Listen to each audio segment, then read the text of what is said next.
සුබ දවසක් දයාබර දරුදරියනි ආර්ථික විද්‍යාව ඉතා වැදගත් නිපුණතාවක් සාකච්ඡා කරා යන්නේ සාර්වාර්ථික සමතුලිතය. ඉතින් අපි දැන් මේ කතා කරා යන්නේ සමාහාර වියදම් සිතේ සමාහාර ඉල්ලුම් සිතේ තියෙන සංරචක. ඒකෙත් අපි පරිභෝජන සිතේ ගැන ඊටාම පුරුල්ව කතා කරා. ඉතුරුම් සිතේ ගැන අපි කතා බහ කරා. එවෙන් විවිධාකාරයේ සංකල්ප අපි කතා කරා. ආන්තික පරිභෝජන නැමියාව, ආන්තික ඉතුරුම් නැමියාව වැනි සංකල්ප, සාමාන්‍ය පරිභෝජන නැමියාව, සාමාන්‍ය ඉතුරුම් නැමියාව. ඉතින් ඒවෙන් ඔබටත් පොඩි අභ්‍යාසයක් අපි දුන්නා ගෙදරදී කරගෙන ඉන්න කියලා. මම හිතනවා ඔබ ඒක සාර්ථකව කරගෙන ඇවිත් ඇති කියලා. හොඳයි. අපි එතෙන් සිට යනවා මේ අභ්‍යාසයත් කරගෙන. ඒ අභ්‍යාසයට එන්න පෙර මම පොඩි මතක් කිරීමක් කරනවා. මේ අභ්‍යාසය මගින්මයි මේ මතක් කිරීමක් වෙන්නේ. ඔබ දන්නවා සාමාන්‍යයෙන් පරිභෝජන සිතය, ඒ කියන්නේ සීසිතය, පරිභෝජන සිතේ ඒ ධන BYD විභාගෙදී y වලින් දුන්නොත් BY. එතකොට ඉතුරුම් සිතේ වෙන්නේ හැම වෙලාවකම මේ පරිභෝජන සිතේ විරුද්ධ පැත්ත. ඒ අකුර ඍණ වෙනවා. ඍණ ඒ ධන B කියන්නේ බෑවුම පරිභෝජන වක්‍රයේ එකෙන් අඩු වෙනවා. එක ඍණ B YD එතකොට. පරිභෝජන සිතේ අනිත් පැත්ත තමයි ඉතුරුම් සිතය. ඒ ධන BYD ඒ අකුර ඍණ වෙනවා, එකෙන් B අඩු වෙනවා.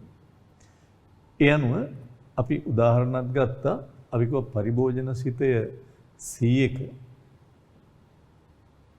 C සමානයි 500 ධන 0.6යි YD කිව්වොත් S වලාගේ සමානයි ඉතුරුම් මෙයාගේ ලකුණ මාරු වෙනවා ඍණ 500යි එකෙන් 0.6ක් අඩු වෙනවා 0.4යි YD. හොඳයි. ඔය C හා S හැසිරෙන හැටි. ඔබට මතක ඇති. මේ වගේම ගොඩක් අපි කතා කරා. ඉතින් මේවා පිළිබඳවත් ඔබට මා හිතනවා යම් අවබෝධයක් තියෙනවා දැන්. ඒ නිසා මේ අපි පරිභෝජන වක්‍රයක් ඇන්දොත් මේ පැත්තට YD දාලා මේ පැත්තට C දාලා පරිභෝජන වක්‍රයක් ඇන්දොත් මේ A කියලා කියන්නේ බිඳුවේදී පරිභෝජනය නොහොත් අවම පරිභෝජනය. ආදායම සතයක්වත් නැතත් කෙනෙක් පරිභෝජනය කරන්න වෙනවනේ. හේතුව දැන් මෙතන ගත්තොත් YD වැය කළ හැකි ආදායම බිඳුවේදී බිඳුවරක් 0.6 බිඳුවයි ඒත් ණය වෙලා හරි ධනය රඳවගත්තු ධනයෙන් හරි පරිභෝජනය කරනවා. ඒ නිසා ඒ වලාගේ කියන්නේ බිඳුවේදී පරිභෝජනය. මේක නම් 500යි. ඔක තමයි A. ඇත්තටම B කියන්නේ මේකේ තියෙන බෑවුම. Delta C delta YD. ඔබට මතක ඇති. ඔය බෑවුම තමයි B කියන්නේ. B වලට කියපු තව නමක් තමයි MPC. Marginal propensity to consume. ආන්තික පරිභෝජන නැමියාව. ඊට පස්සේ මම ඔබට ඕනනම් මේ ප්‍රස්ථාරෙම ඉතුරුම් වක්‍රයත් ඇන්දොත් ඉතුරුම් මෙයාගේ ලකුණ මාරු වුණා. මේ ධන 500 ඍණ 500 වුණා. එහෙනම් ඉතුරුම් වක්‍රේ පටන් ගන්න ඍණ 500ෙන්. බිඳුවේදී ඍණ 500යි. මෙයාට බිඳුව දැම්ම ගමන් බිඳුව 0.4 බිඳුව ඍණ 500යි. ඊළඟට මේක මෙහෙම යනවා ඉතුරුම් වක්‍රය. S. ඉතුරුම් වක්‍රයේ බෑවුම තමයි එක ඍණ B. ඒ කියන්නේ ඩෙල්ටා S ඩෙල්ටා YD. මේක තමයි ඉතුරුම් වක්‍රයේ බෑවුම. මේක එක ඍණ B. ඒකට කියන නම තමයි MPS. ආන්තික ඉතුරුම් නැමියාව. Marginal propensity to save. ඒ නිසා ඔන්න ඔය ආකාරයට ඔබට මේ තොරතුරු අපි පැහැදිලි කරා. මේක අවම පරිභෝජනය, මේක අවම ඉතුරුම්, ඒ වගේ. ඔය ටික ඔක්කොම අපි කතා කරා. අද ඔබට තියෙන්නේ පොඩි අභ්‍යාසයක් මෙයාව දීලා අපිට එක එක ඒවා හොයන්න කියලා තියෙනවා. එතකොට පළවෙනිම පේලිය අපිට දීලා තියෙනවා. මේක දීලා තියෙන ඇත්තටම y වලින් YD වලින් නෙමෙයි.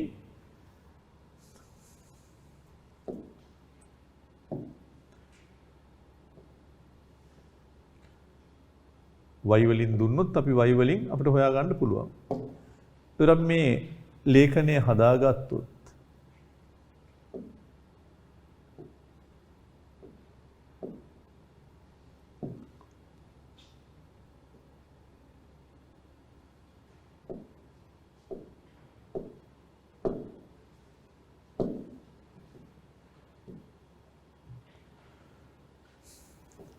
y වල අගය අපිට දීලා තියෙනවා. y කියන්නේ 500 1000 1500 3000 දක්වා වැඩි කරලා තියෙනවා. 500 1000 1500 2000 2500 3000 මේ y c ඉතින් එක එක ආදායම් මට්ටම් වලදී පරිභෝජනය මේ y වලට 500 දානවා කියලා කියන්නේ දශම ස්ථාන එකයිනේ තියෙන්නේ. එහෙනම් මේ 500න් බිංදුව අයින් කරනවා. 50 6න් වැඩුණාම 300යි 300යි 500යි 800යි. 500ක් ආදායම තියෙද්දි 800ක් පරිභෝජනය කරනවා කියන්නේ ඉතුරු කරපු සල්ලි අරන් තමයි මේ ඉතුරු 300 පරිභෝජනයට යොදලා තියෙන්නේ. එහෙනම් ඉතුරු කරපු සල්ලි ගනිද්දි ඉතුරු මඩු වෙනවා. එහෙනම් ඉතුරුම් ඍණ 300යි. ඒක මෙතනින් බලන්න පුළුවන්. 500 0.4න් වැඩුණා කියන්නේ 200 ඍණ 500 කියන්නේ ඍණ 300යි. කොහොම හරි පරිභෝජනය ඉතුරුම් වල එකතුව තමයි ආදායම. ආදායමෙන් කොටසක් පරිභෝජනයේ කොටසක් ඉතුරුම්. ඒ නිසා 500ක් ආදායම් ලැබලා 800ක් පරිභෝජනය කරනවා කියන්නේ ඉතුරුම් 300ක් අඩු වෙනවා. ඉතුරුම් වලින් තමයි කරන් තියෙන්නේ. ඊළඟට තව පැත්තක් තමයි ආදායම 1000යි. 1000 වුණාම පරිභෝජනය කීයද කියලා බලන්ද 1000.6න් වැඩි වෙනවා. දශම ස්ථාන එකක් තියෙන හින්දා 1000න් බිංදුව අයින් කළා 100 6න් වෙනනම් 600යි 500යි 1100යි. එහෙනම් මෙතන 1100යි. ඉතින් 1000ක් ආදායම් ලැබලා 1100 පරිභෝජනය කරන්නේ කොහොමද? කොහෙන් හරි ඉතුරු කරපු සල්ලි අරගෙන 100ක් පරිභෝජනයේ වැඩි. ඒක අපි කරන්නේ ආදායමට වඩා පරිභෝජනයේ 100ක් වැඩි වෙන්නේ අපේ ඉතුරුම් වලින් 100ක් අරගෙන. එහෙනම් මෙතෙන්ට එනවා ඍණ 100ක්. කොහොමටත් මේ දෙන්න එකතුව තමයි ආදායම එන්නේ. 1500 දැම්මොත් ආදායමට 156න් වැඩි වුණාම 900යි 900යි 500යි කීයද 1400යි. මෙතන 1400යි. දැන් ඔන්න ආදායමට වඩා පරිභෝජනය අඩුයි. 100ක් අඩුයි. ඒ 100 ඉතුරු කරනවා. මේ දෙන්න එකතුව තමයි මේ. ඉතින් ඔය වගේ මේක සරල රේඛාවක් බව අපිට පැහැදිලිව පේන හින්දා මම ඉතුරුව හදන්න ඕනේ. මෙයාගේ වැඩි වේගන යන්නේ එක ක්‍රමයකට පිළිවෙලකට 300 වැඩි වෙලා. එහෙනම් මෙතන 1700යි 2000යි 2300යි. ඉතින් ඒ 2000න් 1700ක් පරිභෝජනය කරාම 300ක් ඉතුරු කරනවා. 2500 2000ක් පරිභෝජනය කරාම 500ක් ඉතුරු කරනවා. 3000න් 2300ක් පරිභෝජනය කරාම 700ක් ඉතුරු කරනවා. කොහොම යන්නේ? අනිත් ඒවා ඔබට අමාරු නෑ.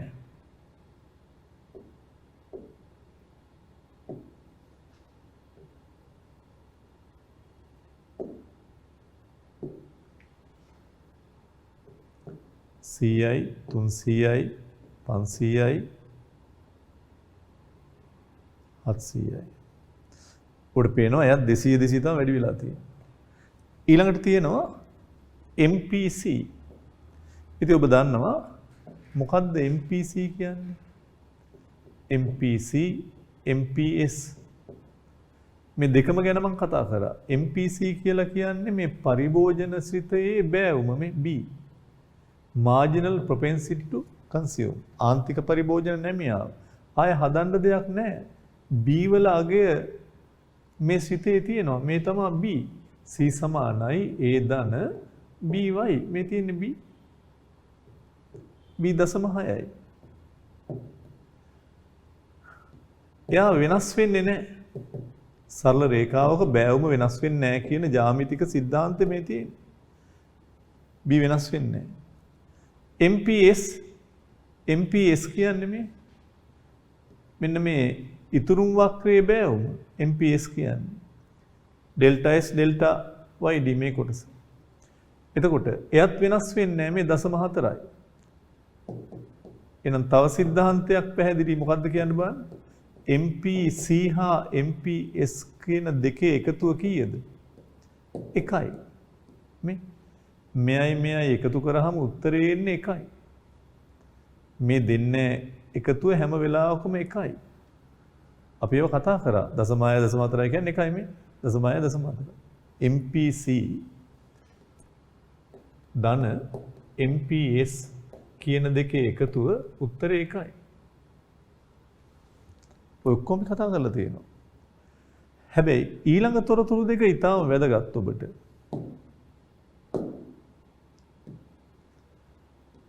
APC APS මේ මොකද්ද? Average propensity to consume සාමාන්‍ය පරිභෝජන නැමියාව average propensity to save සාමාන්‍ය ඉතුරුම් නැමියාව. කොහොමද ඒක එන්නේ? ඒක එන සූත්‍ර ඔක්කොම ඔබට කියලා දුන්නා. APC කියන එක එන්නේ C බෙදීම y හෝ C බෙදීම yd. y වලින් නම් දීලා තියෙන්නේ ඒක. APS එන්නේ S බෙදීම y. මුළු පරිභෝජනයෙන් මුළු ආදායමේ මුළු පරිභෝජනයෙන් මුළු ආදායම මුළු ඉතුරුම.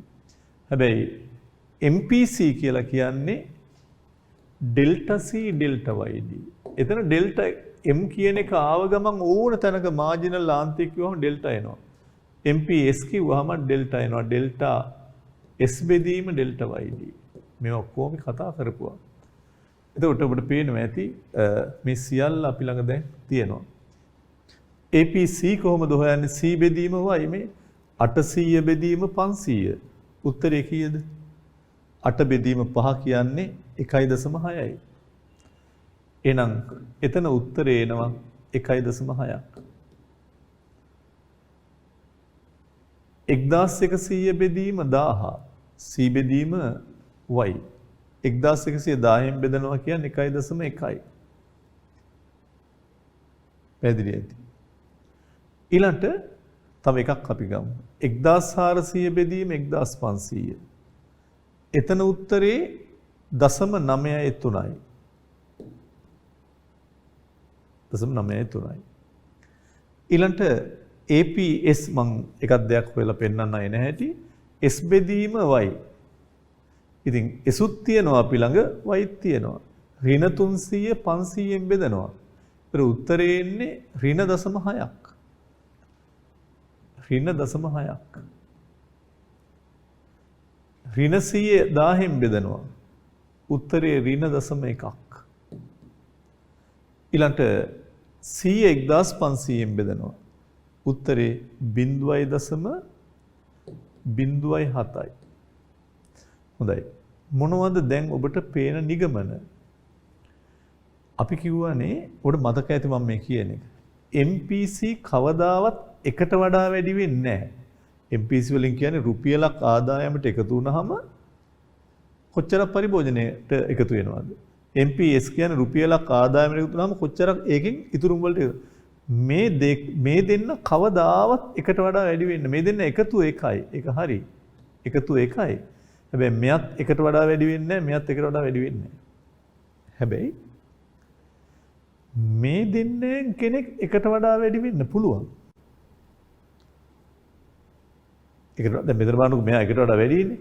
හැබැයි මේ දෙන්න එකතු එකයි. මේ දෙන්න එකතු එකයි. 1.6 ඍණ 0.6 කියන්නේ එකයි.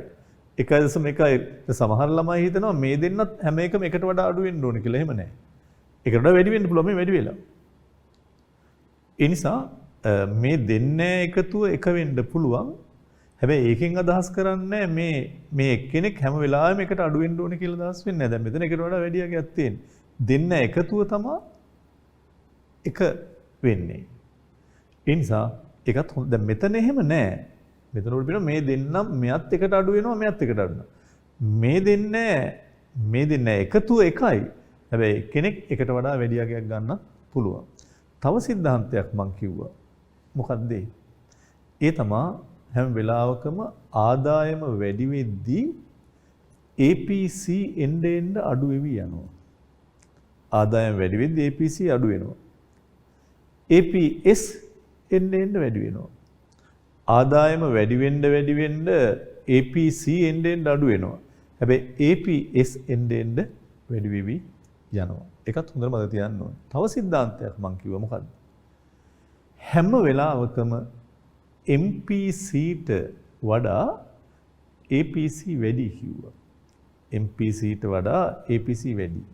හැමතැනම මේ 0.1 1.1 තව එකක් කිව්වා. MPSට වඩා APS අඩුයි. හැම වෙලාවෙම 0.4ට වඩා අඩුයි මේ. 0.4ට වඩා අඩුයි. එහෙනම් බොහොමයක් දේ මම කිව්වා. ආයෙ මම මතක් කරනවා MPC වෙනස් වෙන්නේ එකට අඩුමයි. MPS වෙනස් වෙන්නේ එකට අඩුමයි. දෙන්න එකතු එකයි. APC ආදායම වැඩි වෙද්දි එන්න අඩු වෙනවා. හැබැයි එකට වැඩි වෙන්නත් පුළුවන්. APS ආදායම වැඩි වෙන්න එන්න වැඩි වෙනවා.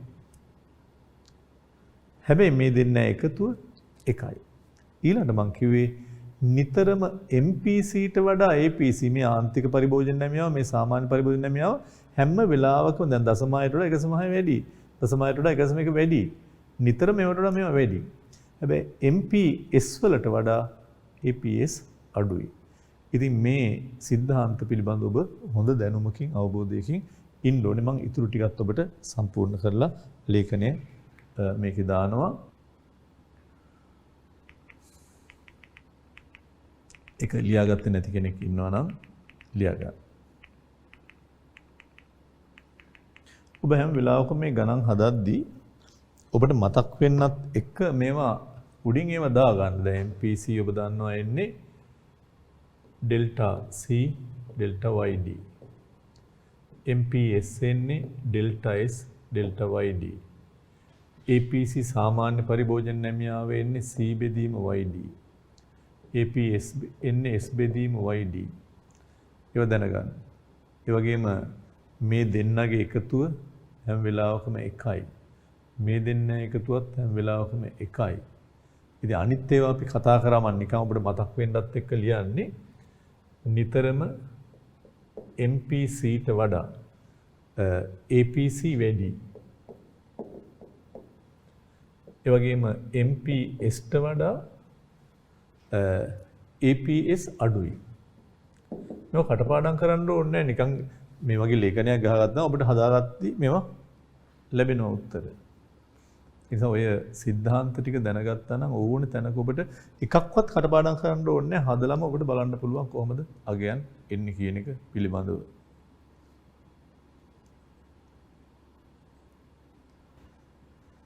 මෙයා ක්‍රමයෙන් ආදායම් වැඩි වෙද්දී මෙයා අඩු වෙනවා. මෙයා එන්න වැඩි වෙවි යනවා. හොඳයි. මම හිතනවා ඔබ ඒක ගෙදරින් සම්පූර්ණ කරන්නදී යටින් අපි කියන ඒවා ලියන්න. එකක් මම මේක සම්පූර්ණ වෙන්න ඇති. එකක් දෙයක් දැනගත්තට පස්සේ හොඳයි. අංක 1 ඊට ලේඛනයෙන් හැම විටම APCට වඩා MPC අඩුයි කියලා පේනවා.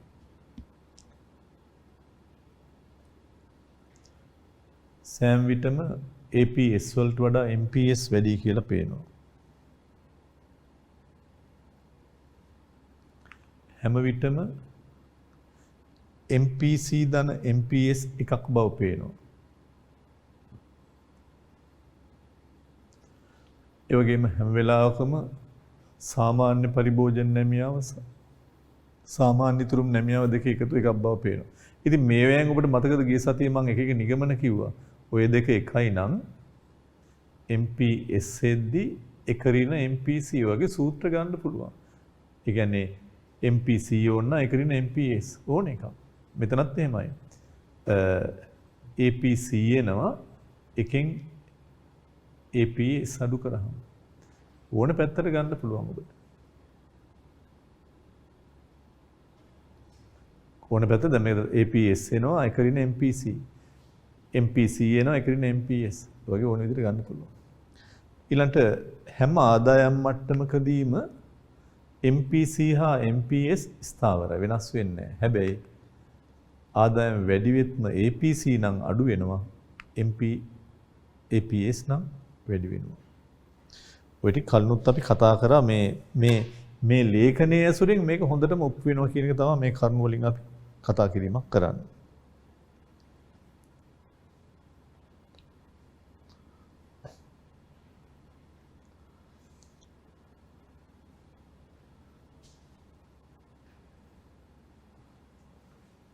ඊළඟ ප්‍රශ්නේ බහුවර්ණ ප්‍රශ්නයක්. එක්තරා ආර්ථිකයක සමාහාර ඉතුරුම් සිතය රූප සටහන මගින් පෙන්눔 කරනවා. මේ ආර්ථිකයේ වැය කළ හැකි ආදායම වැඩි වෙන විට ඒ කියන්නේ මේ පැත්තේ YD වැඩි වෙද්දී ආන්තික ඉතුරුම් නැමියාව හා සාමාන්‍ය ඉතුරුම් නැමියාවට මොකද්ද වෙන්නේ කියලා අහනවා. එතකොට ඔබ දන්නවා සාමාන්‍යයෙන් අපි මේක දැන් ඉස්සෙල්ලා ලේඛනෙනුත් ඔබට ඔප්පු කරා මතක ඇති YD වැඩි වෙනකොට සාමාන්‍ය ඉතුරුම් නැමියාව ආන්තික ඉතුරුම් නැමියාවට මොකද වෙන්නේ මේ බලන්න. Y හෝ YD වැඩි වෙනකොට පේනවා ඇති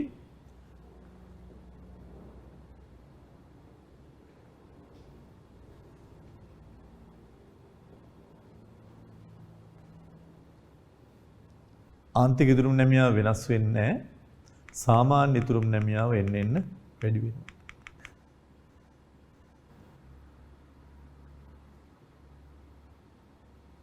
මේකෙනුත් පේනවා. හැම ආදායම් මට්ටමකදීම ආන්තික ඉතුරුම් නැමියාව වෙනස් වෙන්නේ නැහැ. සාමාන්‍ය ඉතුරුම් නැමියාව වැඩි වෙනවා. ඒ ඕනෑම තැනකින් ඔබට මේකේ පිළිතුර ගන්න පුළුවන්. බෑවුම වෙනස් වෙන්නේ නැහැ. MPS කියන්නේ බෑවුම. බෑවුම කියන්නේ එක ඍණ B කියන එක. මම මේ හැම වෙලාවකම හැම තැනින්ම කතා කරන්නේ ඔබට ටට්ටක් ගාලා මතක් වෙන්න ඕනේ හින්දා. අද අපි ඔබත් එක්ක ඊළඟට සාකච්ඡා කරන්න බලාපොරොත්තු වෙන්නේ ආයෝජන වියදම්. කොහෙන්ද මේක ආවේ? සමාහාර වියදම අපි සංකේතවත් කරේ මොකෙන්ද? E වලින්. සමාහාර වියදම තුල තියෙනවා C ධන, I ධන, G ධන, X ඍණ M. ඒ කියන්නේ පරිභෝජනය, ආයෝජනය, රජයේ වියදම, සුද්ධාපනයන.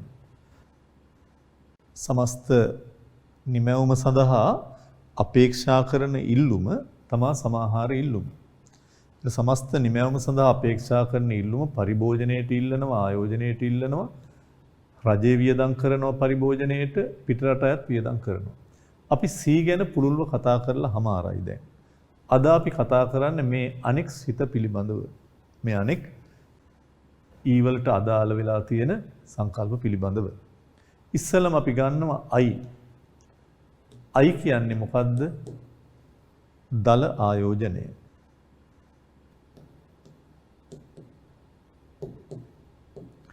ඉන්වෙස්ට්මන්ට්. මේකට තව නමක් කිව්වොත් මේ තමයි දල දේශීය ප්‍රාග්ධන සම්පාදනය. එතකොට ගොඩක් දරුවෝ වැරදියට තේරුම් අරන් තියෙනවා I කියලා කියන්නේ මේ පෞද්ගලිකාංශයේ විතරක් කරන එකක් කියලා. නෑ. I කියලා කියන්නේ ඇත්තටම මේ ව්‍යාපාරික අංශය කරන ආයෝජනයක්. ව්‍යාපාරික අංශයේ ප්‍රාග්ධන භාණ්ඩ මිලට ගන්න දරන වියදමක්. ව්‍යාපාරික අංශයේ ප්‍රාග්ධන භාණ්ඩ මිලට ගන්න දරන වියදමක් තමයි දල ආයෝජනය කියන්නේ. ව්‍යාපාරාංශය තුල රජයක් ඉන්න පුළුවන්, පෞද්ගලික අංශයක් ඉන්න පුළුවන්. ඒ නිසා මේ I කියන එක තුල රජය, පෞද්ගලික අංශය කියන කොටස් දෙකම ඇතුළත් වෙන්න පුළුවන්.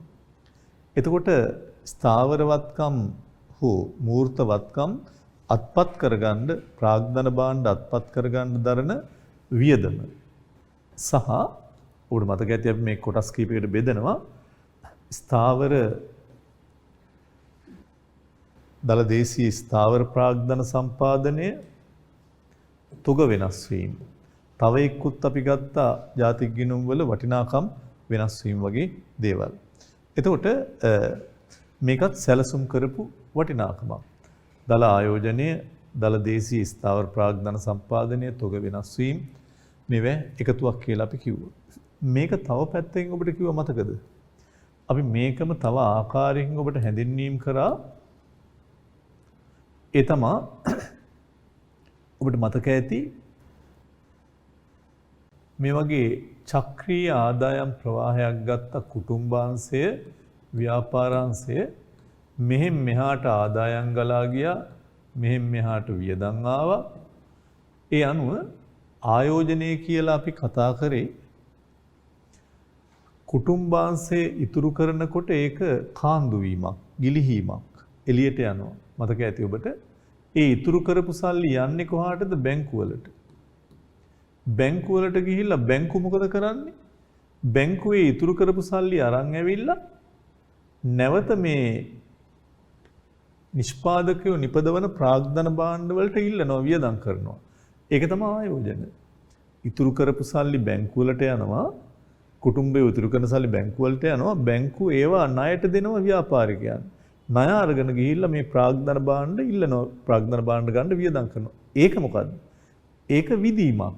මේක චක්‍රීය ප්‍රවාහය ඇතුළට පිටින් එන හැම එකක්ම විදීමක්. ඒ හැම විදීමකින්ම ඉල්ලුම මෙයා ප්‍රසාරණය වෙනවා. මෙයාව ශක්තිමත් කරනවා විදීම් වලින්. ඒ නිසා I කියන්නේ සල්ලි ඇතුළට එනවා ප්‍රාග්ධන භාණ්ඩ ගන්න. මෙයා නිපදවන ප්‍රාග්ධන භාණ්ඩ වලට ඉල්ලනවා.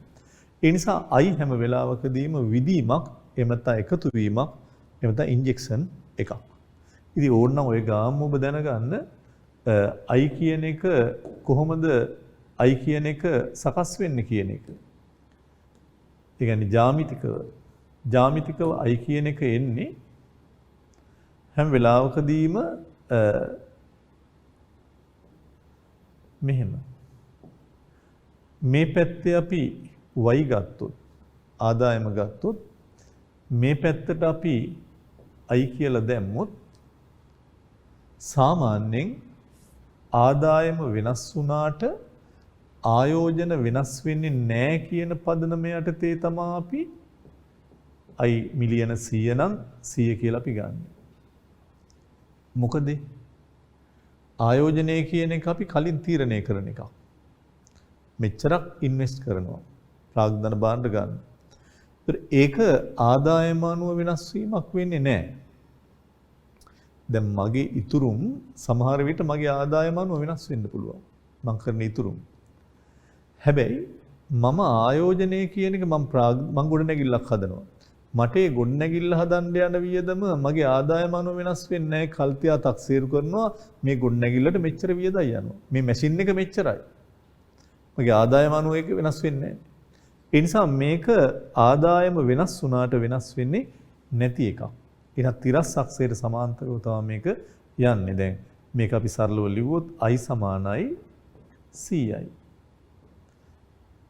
ඒක ඇත්තටම විදීමක් විදිහටයි අපි ගන්නෙ. මේ ඉතුරු කරපු සල්ලි හිතන්න බැංකුවකින් ණයක් ගන්නවා. ණයක් ගන්න ඇයි? ප්‍රාග්ධන භාණ්ඩයක් ගන්න, ට්‍රැක්ටරයක් ගන්න. ට්‍රැක්ටරයගේ වෙනස් වෙන්නේ ආදායම වෙනස් වුණා කියලා.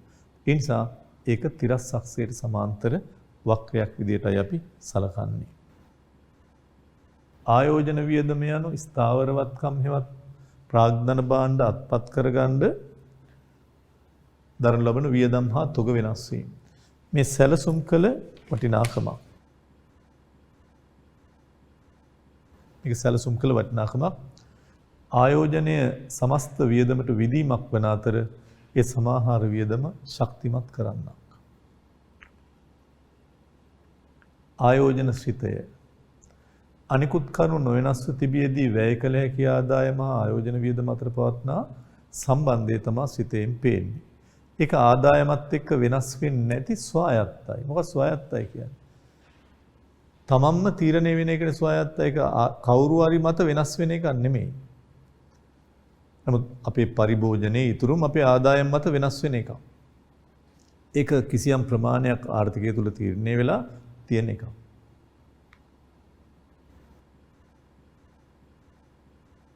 ආයෝජන සිතේ යනු ආයෝජන සිතේ පහත පරිදි අපට ලියන්න පුළුවන්.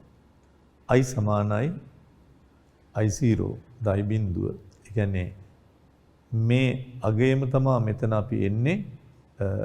ඒකට වෙනම අර පරිභෝජනයේ වගේ ඒ ධන BYD එවැනි සිත දකින්න නැහැ. කෙලින්ම එක ඉලක්කමක් තමයි ඒකේ එන්නේ. ඒක ඔබට ලියා ගන්න පුළුවන්.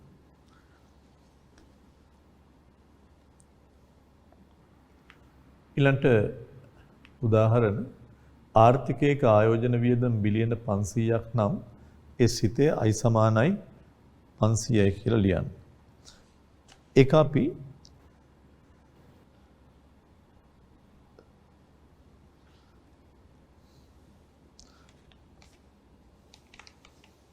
වක්‍රයකට ගොනු කරොත් ඒක තිරස් අක්ෂයට සමාන්තරව තමයි ගමන් කිරීමක් කරන්නේ.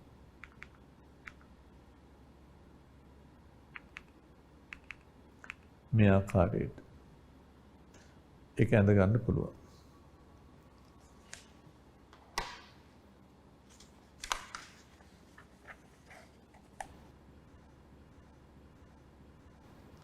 ඇඳගෙන ඉන්න අය ඉස්සරහින් ලියන්න පුළුවන් ඒ අයට.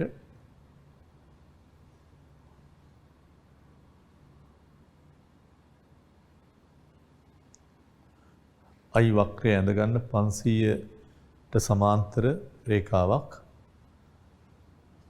ඒ අනුව ඉස්සරහින් ලියන්න පුළුවන්. මම හිතනවා ඒකේ පරිමාණය එච්චර ගැටලුවක් නෑ. ඔබට 500 කෙලින් එක රේඛාවක් ඇඳත් ප්‍රමාණවත් වෙනවා.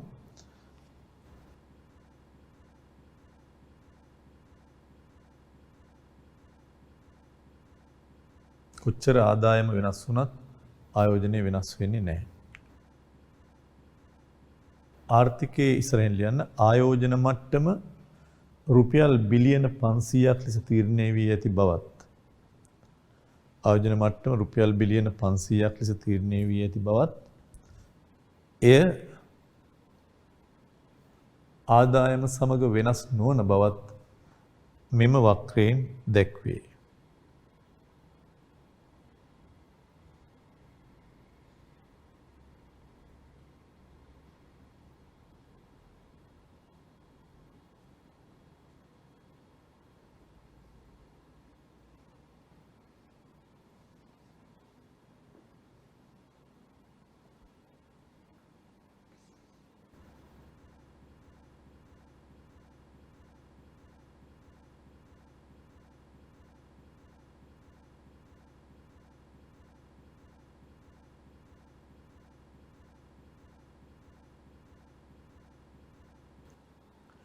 ආයෝජන මට්ටම් බිලියන 500ක් ලෙස තීරණය වී ඇති බවත් එය ආදායම් සමග වෙනස් නොවන බවත් මෙම වක්‍රයෙන් දැක්වේ.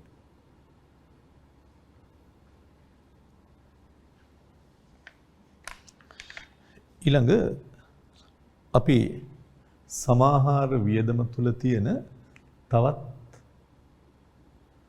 විචල්‍යයකට එනවා. ඒ තමයි රජයේ මිලදී ගැනීම. G. ආයත් අපි පෙන්වුවොත් E සමානයි C ධන I ධන G ධන X ඍණ M. C කතා කරලා ඉවරයි I ඉවරයි. දැන් අපි G වලට ඇවිල්ලා තියෙනවා. රජයේ වියදම්. රජයේ මිලදී ගැනීම. ඒතර ඔබට මතක ඇති රජයේ මිලදී ගැනීම කියන්නේ මොකද්ද මේ? මේ රජයේ පරිභෝජනයේ සඳහා දරන වියදම්. රජයේ ප්‍රාග්ධන භාණ්ඩ වලට දරන වියදම් I තුල තියෙනවා. රජයේ පරිභෝජනයට දරන වියදම් තමයි G තුල ඇතුළත් වීමක් වෙන්නේ. ඒ අනුව භාණ්ඩයක් හෝ සේවාවක් බිහි වෙන්න රජයේ දරන වියදමක් වේ නම් ඒක රජයේ මිලට ගැනීම රජයේ වර්තන වියදම්. හැබැයි ප්‍රාග්ධන භාණ්ඩ බිහි වෙන්නේම ගන්නේ නැහැ මෙතෙන්ට ඒවා රජයේ ආයෝජන වියදම්. ඒකට මේකෙත් අපි කොහොමද වෙන්නේ කියලා තව පැත්තකින් ඔබට ප්‍රකාශ කරොත් මා හිතනවා ඔබට තවත් පැහැදිලි වෙයි. ඒ තමයි මේක කුටුම්බාංශය නම් මේක නිෂ්පාදනාංශය නම් හෝ ව්‍යාපාරාංශය නම් මෙහෙන් මෙහාට ආදායම් ලැබෙනවා සාධක වෙනුවෙන් කුටුම්බයෝ නැවත නිමැවුම ගන්න වියදම් කරනවා. එතකොට G රජයේ වියදම කාන්දු වීමක්ද? කාන්දු වීම වලට කියන්නේ withdrawal ගිලීම්. එහෙම නැත්නම් විදීමක්ද? Jද ඉන්ජෙක්ෂන් එකක්ද? විදිනවා ඉන්ජෙක්ෂන් විදිනවා කියන්නේ ඇතුල් වෙනවා ප්‍රවාහයට එකතු වෙනවා ප්‍රවාහය ප්‍රසාරණය වෙනවා කාන්දු වෙනවා කියන්නේ එළියට යන ආදායමෙන් ඒතර මේ ප්‍රවාහය ශක්තිය අඩු වෙනවා බලය අඩු වෙනවා පවර් එක අඩු වෙනවා එතකොට දැන් මම අහන්නේ G කියලා කියන්නේ රජයේ වියදම කියන්නේ මොකද්ද දැන් ඔබට මතකද කුටුම්බයන්ගේ ආදායමෙන් රජයට බදු ගෙවනකොට බදු ගිලිහීමක් එහෙම නැත්නම් බදු කියන එක කාන්දු වීමක් රජය මේ බදු අරගෙන මොකද කරන්නේ? ඒ සල්ලි අරගෙන ඇවිල්ලා රජයට අවශ්‍ය භාණ්ඩ මෙවෙන් ගන්නවා. නිෂ්පාදකයන් රජයට අවශ්‍ය භාණ්ඩ ගන්නකොට රජයේ භාණ්ඩ වලට ඉල්ලීමක් වෙනවා. මේ සල්ලි වියදම් කරන සල්ලි ඇතුළට එනවා.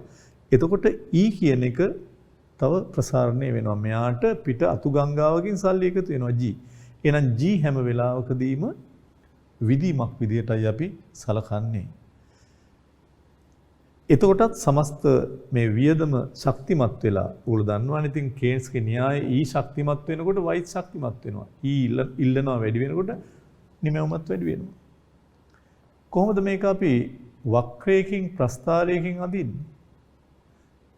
ඒකත් හොඳට මතක තියාගන්න G කියන එක ඇත්තටම පුජ්‍යලේඛ්‍ය ආදායම් මත වෙනස් වෙන්නේ නැහැ.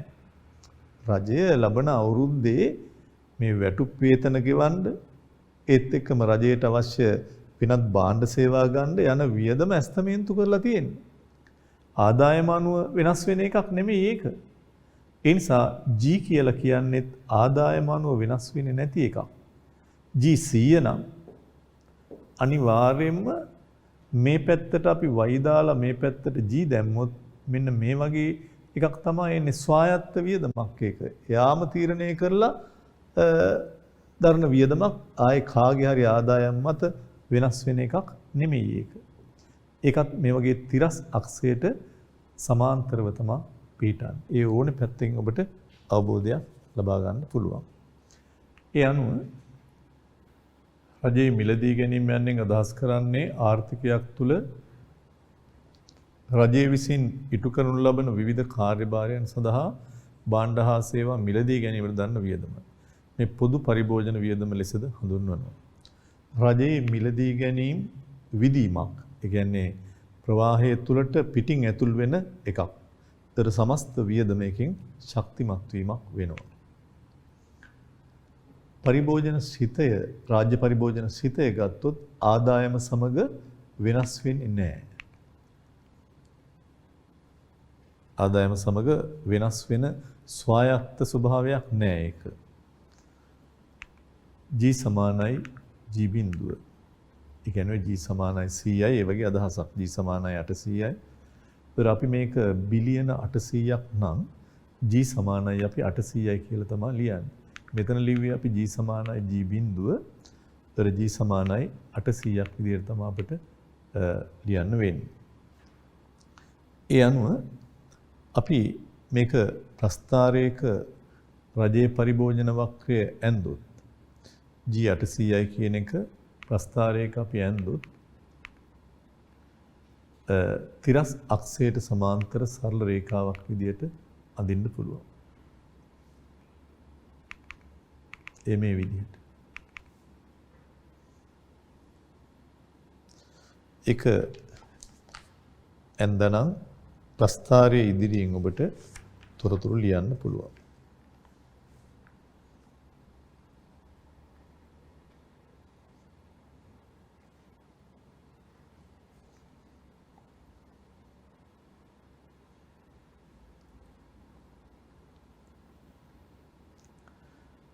G 800යි. එතන ප්‍රස්ථාරය ඔබ ඇඳ ගන්න ඕනේ. ඒක හරිය නේද? තිරස් අක්ෂයට සමාන්තරව අඳින්න තියෙන්නේ. රජයේ මිලදී ගැනීම රුපියල් බිලියන 800ක් ලෙස තීරණය වී ඇති බවත්.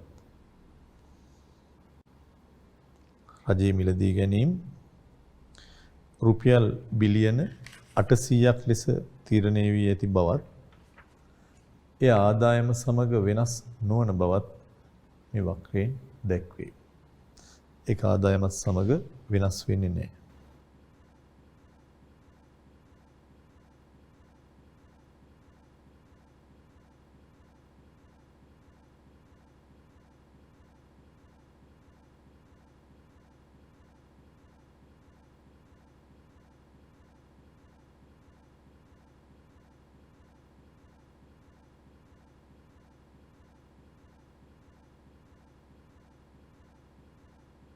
ඊළඟට අපි එනවා මම හිතනවා ඔබ ඇඳගෙන ලියා ගන්න ඇති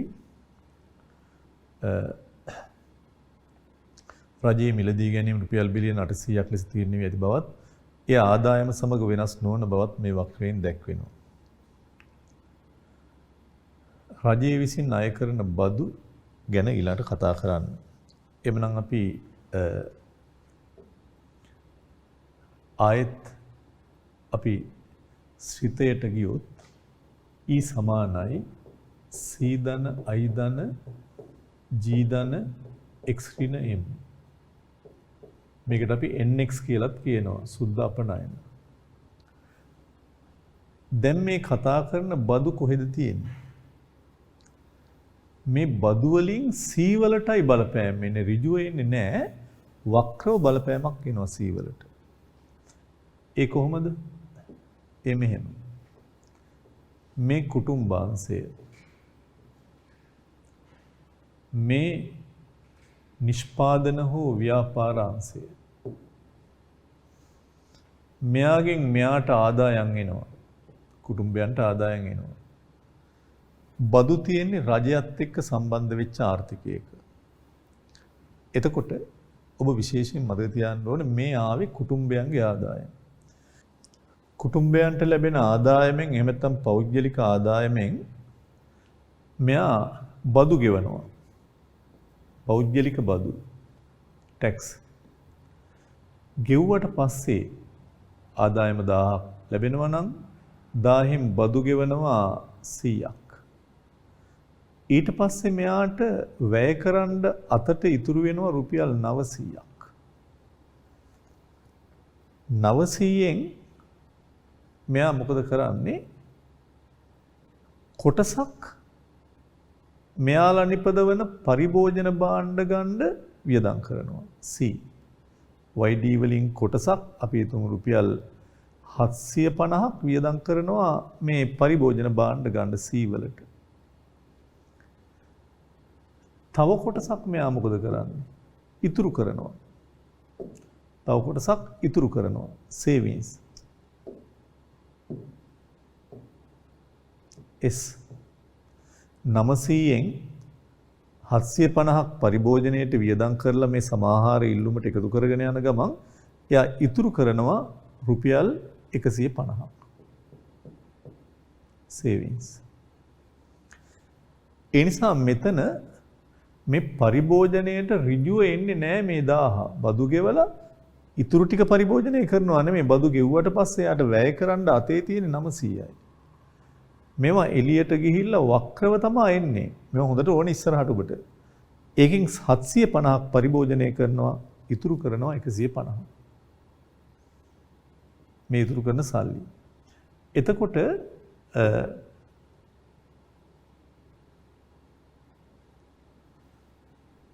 අපේ දැන් මාතෘකාව බදු. රජය අය කරන බදු. ඒ නිසා හොඳට මතක තියාගන්න ඒ බදු බලපෑම එන්නේ C වලට. C වලටයි මම මේ කියන්න හැදුවේ මේ C වලට වක්‍රව බලපානවා මේ. බදු කියන එක බදු අඩු වෙනකොටම වැය කළ හැකි ආදායම අඩු වෙලා පරිභෝජනය අඩු වෙනවා. බදු අතෑරියොත් මෙයා වැඩි වෙලා පරිභෝජනය වැඩි වෙන්න පුළුවන්. ඒ නිසා හොඳට මතක තියාගන්න වැය කළ හැකි ආදායම ඔස්සේ තමයි පරිභෝජනයට මේක බලපෑම් වෙන්නේ. ඒ නිසා බදු වැඩි වෙනකොට ටැක්ස් වල වෙනස් වෙනකොට ටැක්ස් වෙනස් වෙච්ච ගමන් වැය කළ හැකි ආදායම වෙනස් වෙනවා ඩෙල්ටා YD. ඩෙල්ටා YD වෙනස් වුනහම ඩෙල්ටා C වෙනස් වෙනවා. මෙයා වෙනස් වුනහම මෙයා වෙනස් වෙනවා. මෙයා වෙනස් වෙනකොට ඔබ දන්නවා මේ C තියෙන්නේ E වල. C තියෙන්නේ E වලනේ E වෙනස් වෙනවා. ඒ අනුව ටැක්ස් එක වෙනස් වුණා, වැය කළ හැකි ආදායම වෙනස් වුණා, C වෙනස් වුණා, E වෙනස් වුණා. ඔය ආකාරයට තමයි මේක සිද්ධ වෙන්නේ. ඉතින් ඊළඟ ප්‍රශ්නේ මේ බදු ස්වාධීන වියදමක්ද එහෙම නැත්නම් පෙළඹුම් වියදමක්ද කියන එක. මේ නිතරම තැන්වල අපි මේ ස්වායත්ත එහෙම නැත්නම් පෙළඹුම් මේවා කියන මොකද්ද ස්වායත්තයි කියන්නේ ස්වාධීනයි කියන්නේ. ස්වායක්ත හෝ ස්වාධීනයි කියන්නේ ආදායම අනුව වෙනස් වෙන කෙනා. දැන් පරිභෝජනයේ ආදායම අනුව වෙනස් වෙනවා. ඊටු වෙනස් වෙනවා. හැබැයි ආයෝජන වෙනස් වෙන්නේ නැහැ. ඊළඟට අනිත් පැත්තෙන් රජයේ වියදම් ආදායම අනුව වෙනස් වෙන්නේ නැහැ පුජ්‍යලයන්ගේ. එහෙනම් දැන් මම අහනවා බදු ආදායම අනුව වෙනස් වෙනවද නැද්ද? වෙනස් වෙනවනේ. සමහර වෙලාවට බදු වලින් කොටසක් ගෙවන්න වෙනවා ආදායම ඇතත් නැතත්. අපි හිතමු කොරෝනා නිසා කෙනෙක්ගේ මේ අවුරුද්දේ මේ මාසේ ආදායම නැහැ.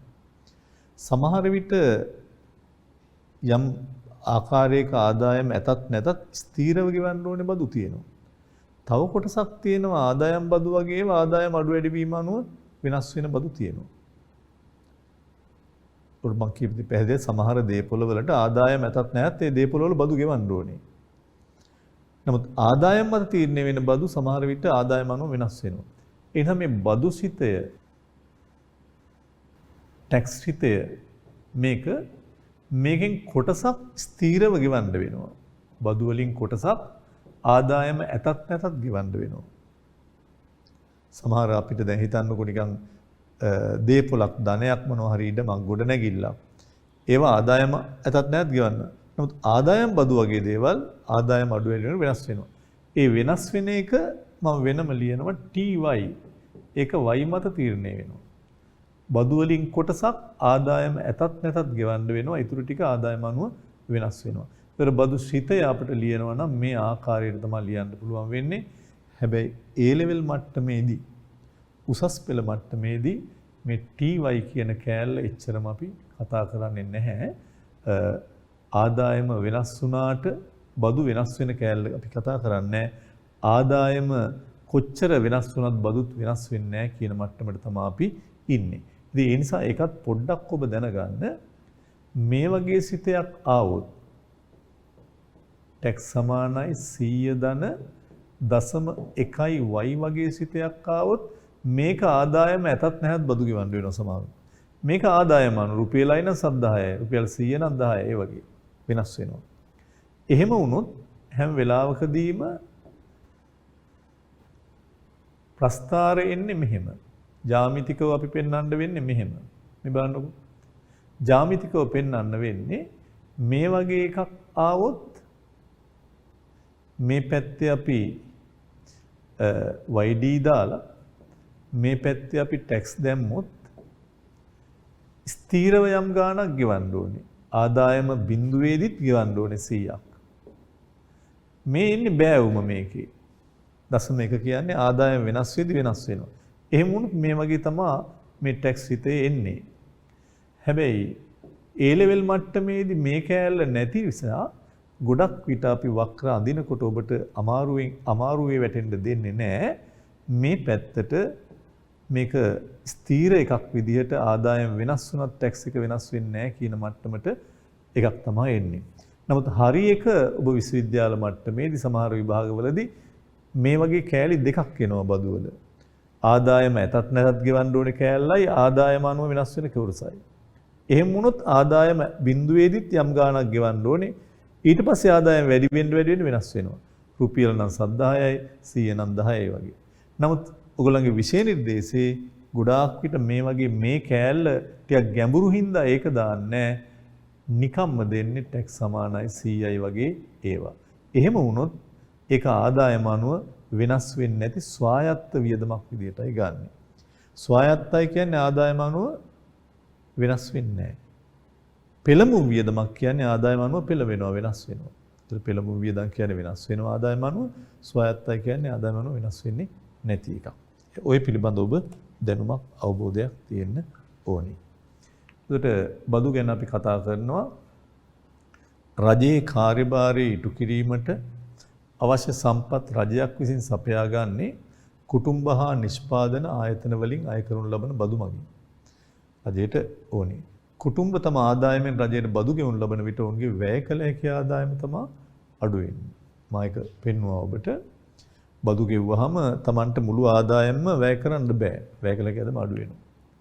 බදු ආදායම් ප්‍රවාහයේ කාන්දු වීමක් බැවින් සමස්ත වියදම් මත සංකෝචනාත්මක බලපෑමක් ඇති වෙනවා.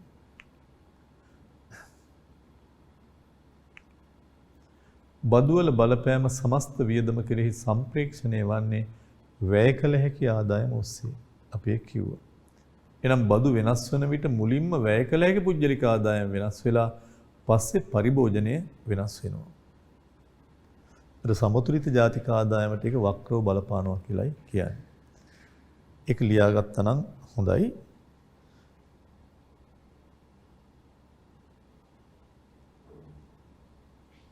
ඩෙල්ටා TX tax ඒ කියන්නේ බදු වෙනස් වීම, වැය කළ හැකි ආදායම වෙනස් වීම, පරිභෝජනය වෙනස් වීම, ඒ අනුව සමස්ත ඉල්ලුමේ වෙනස් වීම. මේවා ඊටාම තර්කානුකූලයි.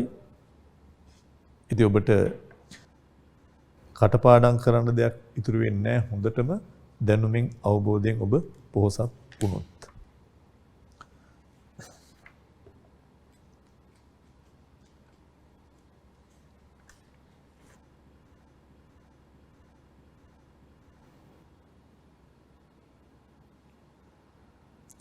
ඊළඟ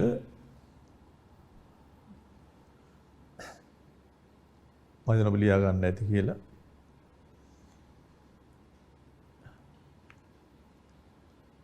බදු සිතය ආදායම අනුව වෙනස් වෙන බද්දකුත් තියෙනවා, වෙනස් නොවන බද්දකුත් තියෙනවා. ඒ නිසා තමයි මේක අපි සිතයක් විදිහට ඉස්සල්ලා පෙන්නලා ඊට පස්සේ ඒක සමීකරණයක් මගින් අපි ගන්න. එතකොට මේ කොටසක් ආදායම අනුව වෙනස් වෙනවා. අපි වෙන මීට පෙර කතා කරපු මෙහිම දැම්මේ පරිභෝජනයේ ඉතුරුම් වල විතර නේවා ආදායම අනුව වෙනස් වෙනවා. නමුත් ආයෝජනයේ රජයේ වියදම් අපි මෙහෙම දැම්මේ නැහැ. ඒවා වෙනස් වෙන්නේ නැහැ ආදායම අනුව. ඒතර මේක සමීකරණයක් විදිහට අපි ගත්තොත් සමීකරණය මම හිතනවා ඔබ ලියා ගන්නවා ඇති. සමීකරණය අපි ගන්නෙ මේ ආකාරයෙන්. t බිඳුව ධන ty.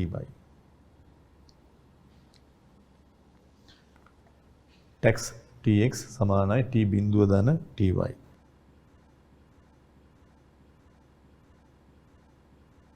ඊළඟ කොටසට අපි එනවා බදු සිතේ සංරචක. මේ මොකද්ද? මේ ආදායම අනුව වෙනස් වෙන්නේ නැහැ. ස්වාධීන බදු. මේ කෑල්ල ආදායම අනුව වෙනස් වෙනවා. මේ y අනුව වෙනස්. මේ ටික පෙළඹුම්. ආදායම අනුව පෙළඹෙනවා. මේක පෙළඹෙන්නේ නැහැ. මේ කෑල්ල ස්වාධීනයි. මේ කෑල්ල පෙළඹුම්. ස්වාධීන බදු ආන්තික බදු අනුපාතය. අර MPC MPS වගේ MPT මේක. ඒ කියන්නේ දැන් බදු වක්‍රය මම ඔබට ඉස්සල්ලා ඇන්දා මතක ඇති. දැන් මේ වගේ ඇන්දුත් මේ පැත්ත YD බදු මෙහෙමනේ යන්නේ. මේක ආදායම ඇතත් නැතත් ගෙවන්න ඕනේ. ඊට පස්සේ වෙනස් වෙනවා. මම කියවනේ දැන් t සමානයි 100.1y කියලා ගත්තොත් කොහොමද ආදායම අනුව වෙනස් වෙන්නේ? t සමානයි 0.1y කියලා ගත්තොත් මේ 0.1 කියලා කියන්නේ මේ වක්‍රේ බෑවුම ඩෙල්ටා t ඩෙල්ටා y. මේකේ බෑවුම. හේතුව නිතරම මෙතන එන්නේ බෑවුම. ඒ කියන්නේ 100 නම් 10යි, 10 නම් 100යි. වෙනස් වෙනවා. ආදායම වැඩි වෙන්න ගෙවන බදු ගාන වෙනස් වෙනවා. ආදායම රුපියලකින් වැඩි වෙද්දි බදු වලට කීයක් එකතු වෙනවද කියන්නේ. මේකට අපි කියනවා ආන්තික බදු අනුපාතිකය. අමතර රුපියලකට කොච්චරක් බදු ගෙවනවද? අර කලින් වගේමයි. ආන්තික පරිභෝජන නැමියාව, ආන්තික ඉතුරු නැමියාව වගේමයි මේ කෑල්ල ආදායම අනුව පෙළඹෙන එක.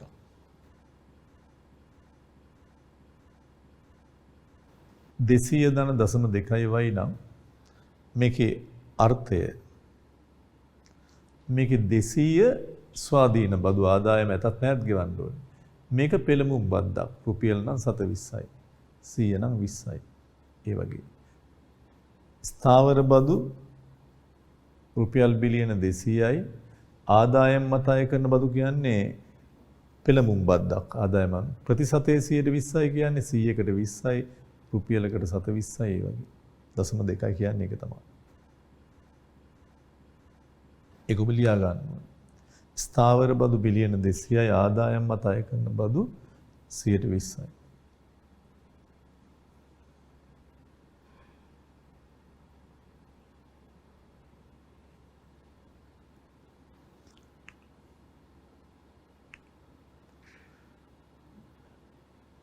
ප්‍රස්ථාරයකින් අපි පෙන්නමු. ඒක ඇඳ ගන්න.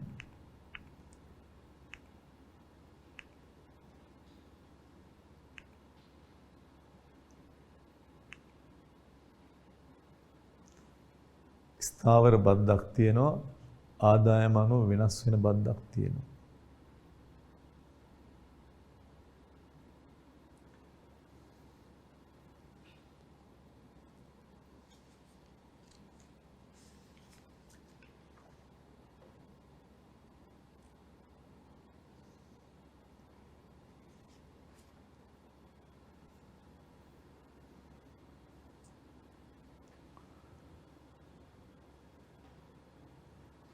මේ 200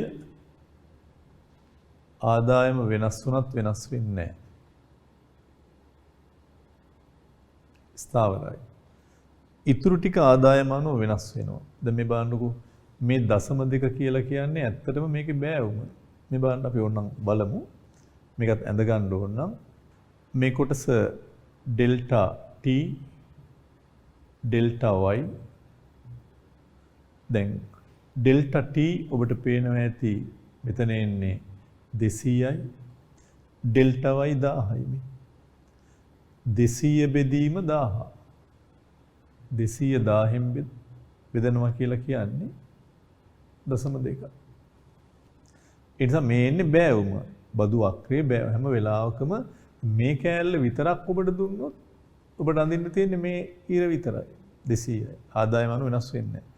තව කෑල්ලක් එකතු වුණොත් මේ වගේ ආදායම අනුව වෙනස් වෙන හින්දා බෑවුම ස්ථාවරයි මේකේ. කොච්චර ආදායම වැඩනොත් ඊට අනුපාතිකව බදු ඊට සමානුපාතිකව තමයි වෙනස් වීමක් වෙන්නේ. මම හිතනවා ඒක ඇඳ ගන්න ඇති කියලා ඔබ.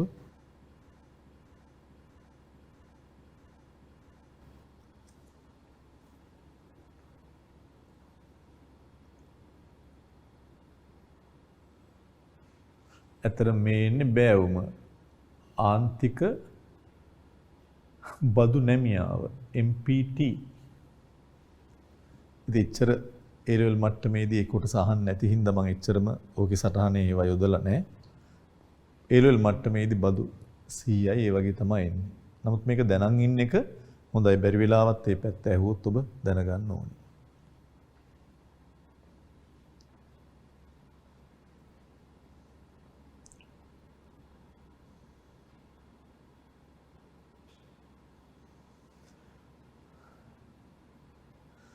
යටින් ඔබට කියනවා උසස් පෙළ මට්ටමේදී බදු සිතය ස්වාධීන අයිතමයක් ලෙස සැලකුණු ලැබේ. ඒක බලන්න පුළුවන් ඇයි එහෙමනම් මේවා කියලා දුන්නේ කියලා. නමුත් ඒකයි මම කිව්වේ ඔබ දැනන් ඉන්න ඕනේ නිවැරදි තත්වය. හැබැයි A level මට්ටමේදී බදු සිතේ දෙන්නේ සාමාන්‍යයෙන් t සමානයි 200. එතන පොඩ්ඩක් ඇඳ ගන්න එහෙම දුන්නොත් මේ පැත්තේ y මේ පැත්තේ t ඒ අනුව 200 අඳින්නේ මෙහෙම. නැමියාවක් නැහැ. ආදායම අනුව වෙනස් වෙන එකක් නැහැ. ඒක නිකන් යන්තම් ඇඳ ගන්න.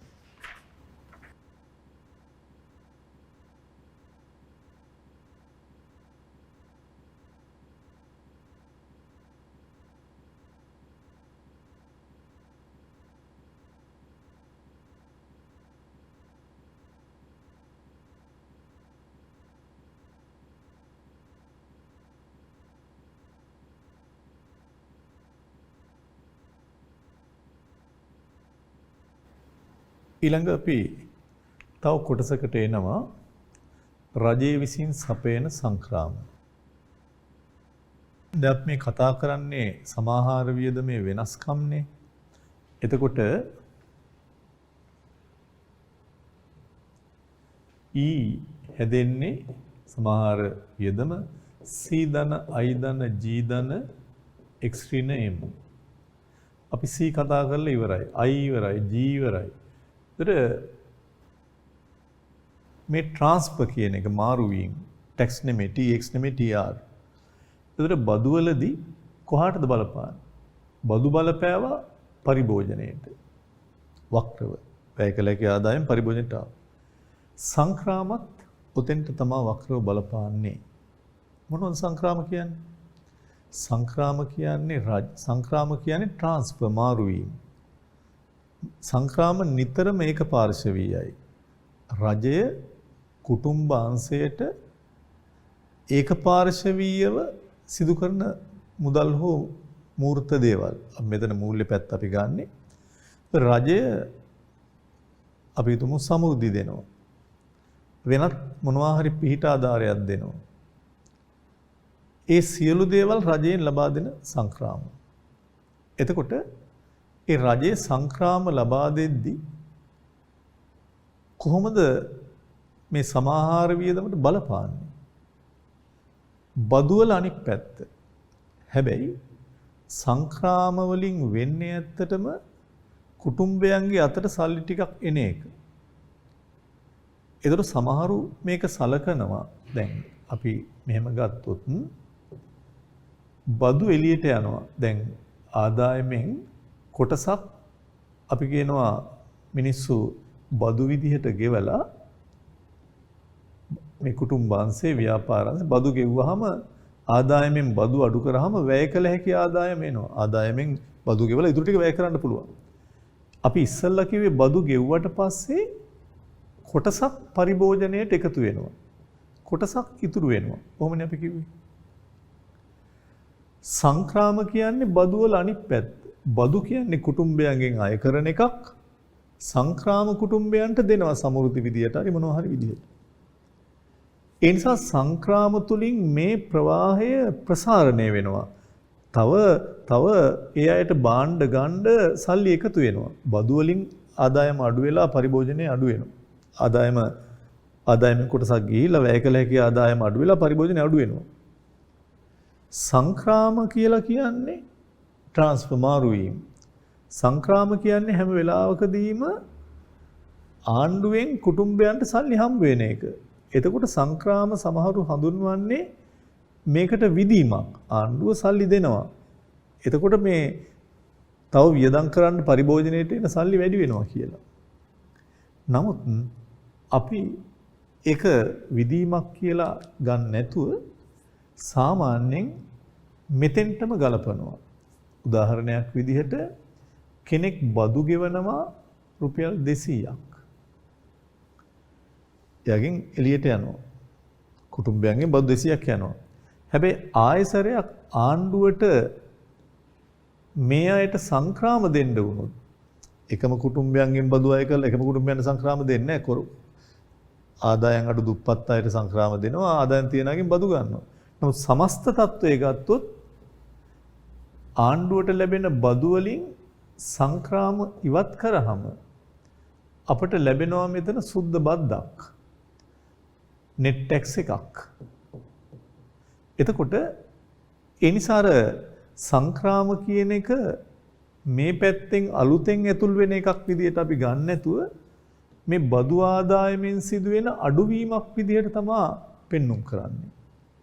බදු ආණ්ඩුවට ගියාට ආයෙත් ආණ්ඩුවට ඒ සල්ලි වලින් කොටසක් දෙන්න වෙනවා සංක්‍රාම විදියට. ඒ නිසා ආණ්ඩුවට සුද්ධ වශයෙන් බදු ලැබෙන්නේ අඩු ගාණක් සංක්‍රාම තියෙන වෙලාවට. ඔයාලට පැහැදිලි ඇති මම කියන එක. කුටුම්බයන්ගෙන් බදු ගද්දි සල්ලි එළියට යනවා. වැය කළ හැකි ආදායම අඩු වෙලා පරිභෝජන ඉතුරු අඩු වෙනවා. ඒක හරියි. සංක්‍රාම සමහරු කියනවා සංක්‍රාම කියන්නේ කුටුම්බයන්ට ආයෙ සල්ලි දෙන එකක් පිටින්. නමුත් ඒක රජය තමන්ගේ බදු වලින්ම තමයි අසංක්‍රාම දෙන්නේ. ඒ නිසා සංක්‍රාම මෙන්න මේ කාන්දු වීම වල අඩුවීමක් විදියටයි සලකන්නේ ගොඩක් විට. එළියට යන සල්ලි ආය ඇතුළට එනවා බදු විදියට ගිහිල්ලා සමහර කුටුම්බයන්ට ආණ්ඩුව ආයසරයක් සංක්‍රාම දෙනවා. ඉතින් ඒ නිසා බදු වලින් සංක්‍රාම අඩු කරලා තමයි අපි සුද්ධ බදු කියන එක ගන්න.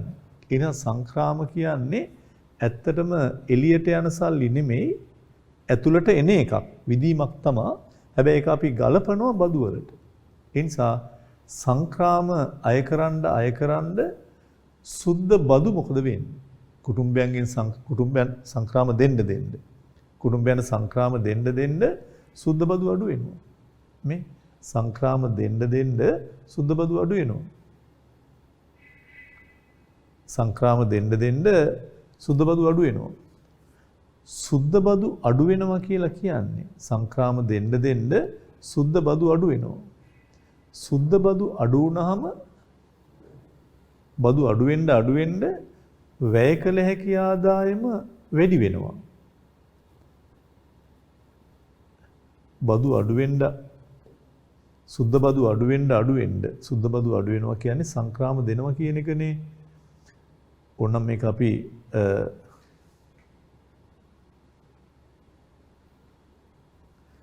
සංක්‍රාම කියලා ගත්තොත් මේ බලන්න TR transfer සංක්‍රාම දෙන්න සුද්ධ බදු අඩු වෙනවා. එළියට යන සල්ලි අඩු වෙනවා.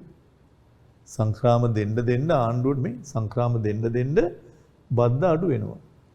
ඒත් බදු අඩු වෙනකොට වැය කළ හැකි ආදායම වැඩි වෙනවා. වැය කළ හැකි ආදායම වැඩි වෙනකොට පරිභෝජනය වැඩි වෙනවා.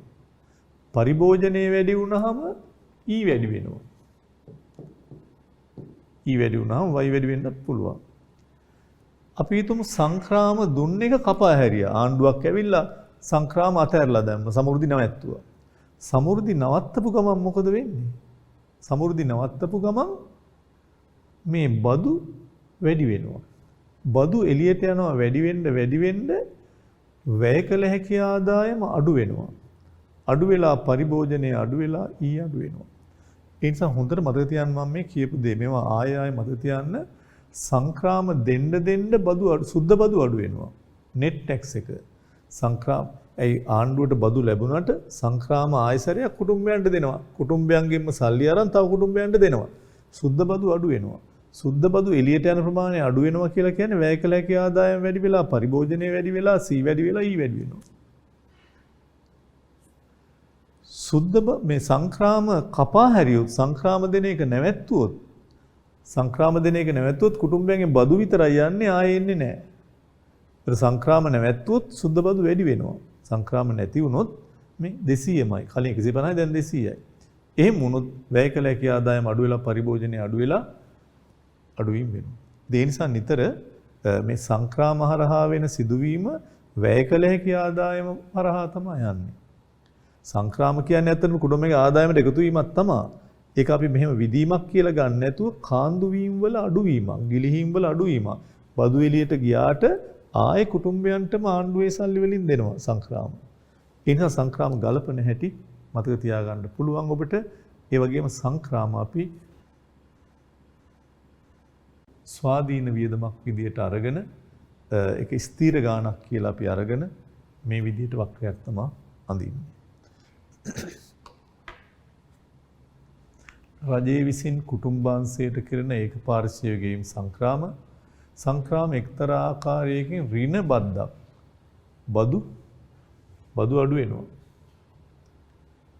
ඍණ බද්දක් විදියට තමයි සලකන්නේ. මේද සමස්ත වියදමට බලපාන්නේ වක්‍රාකාරයට YD වලට බලපාන. මේන් වැය කළ හැකි ආදායම වැඩි සංක්‍රාම ආණ්ඩු සංක්‍රාම දෙන්න මිනිසුන්ට වැය කරන්න තියෙන සල්ලි වැඩි වෙනවා. මිනිසුන්ගේ අතට දෙන්නේ පරිභෝජනය වැඩි වෙනවා. සංක්‍රාම වැඩි වෙනකොට වැය කළ හැකි ආදායම වැඩි වෙනවා. පරිභෝජනය වැඩි වෙනවා. ඊ වැඩි වෙනවා.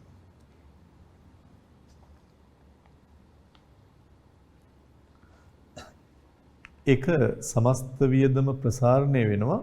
නමුත් සාමාන්‍යයෙන් විදීමක් ලෙස නෙවෙයි බදු නැමැති කාන්දු වීමේ අඩුවීමක් ලෙසයි සලකන්නේ. ඩෙල්ටා TR ට්‍රාන්ස්ෆර් කියන එක තමයි තියෙන්නේ y delta YD delta C delta E.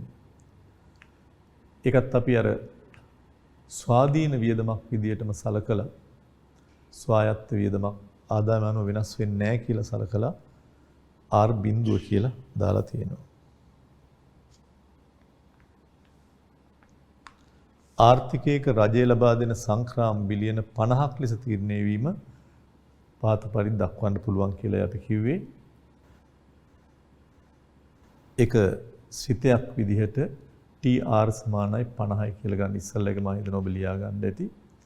TR සමානයි R0 එක TR සමානයි 50යි. යන එක ප්‍රස්ථාරයකින් අපි ඇන්දොත් TR සමානයි 50යි කියන එක ප්‍රස්ථාරයකින් ඇන්දොත් මේ විදිහට ගන්න පුළුවන්.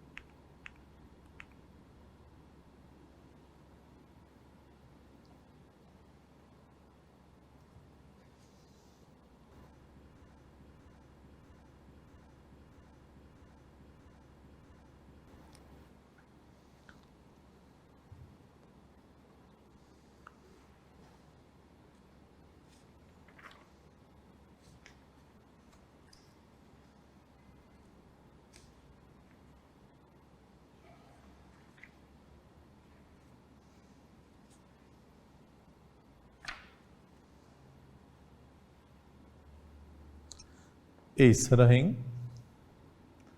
ඔබට ලියා ගන්න පුළුවන් මේකේ සිරස් අක්ෂේ 25 50 75 තිරස් 1000 2000 3000 අපි දල වශයෙන් උපකල්පනයක් කරලා ඒ දාලා තියෙන්නේ.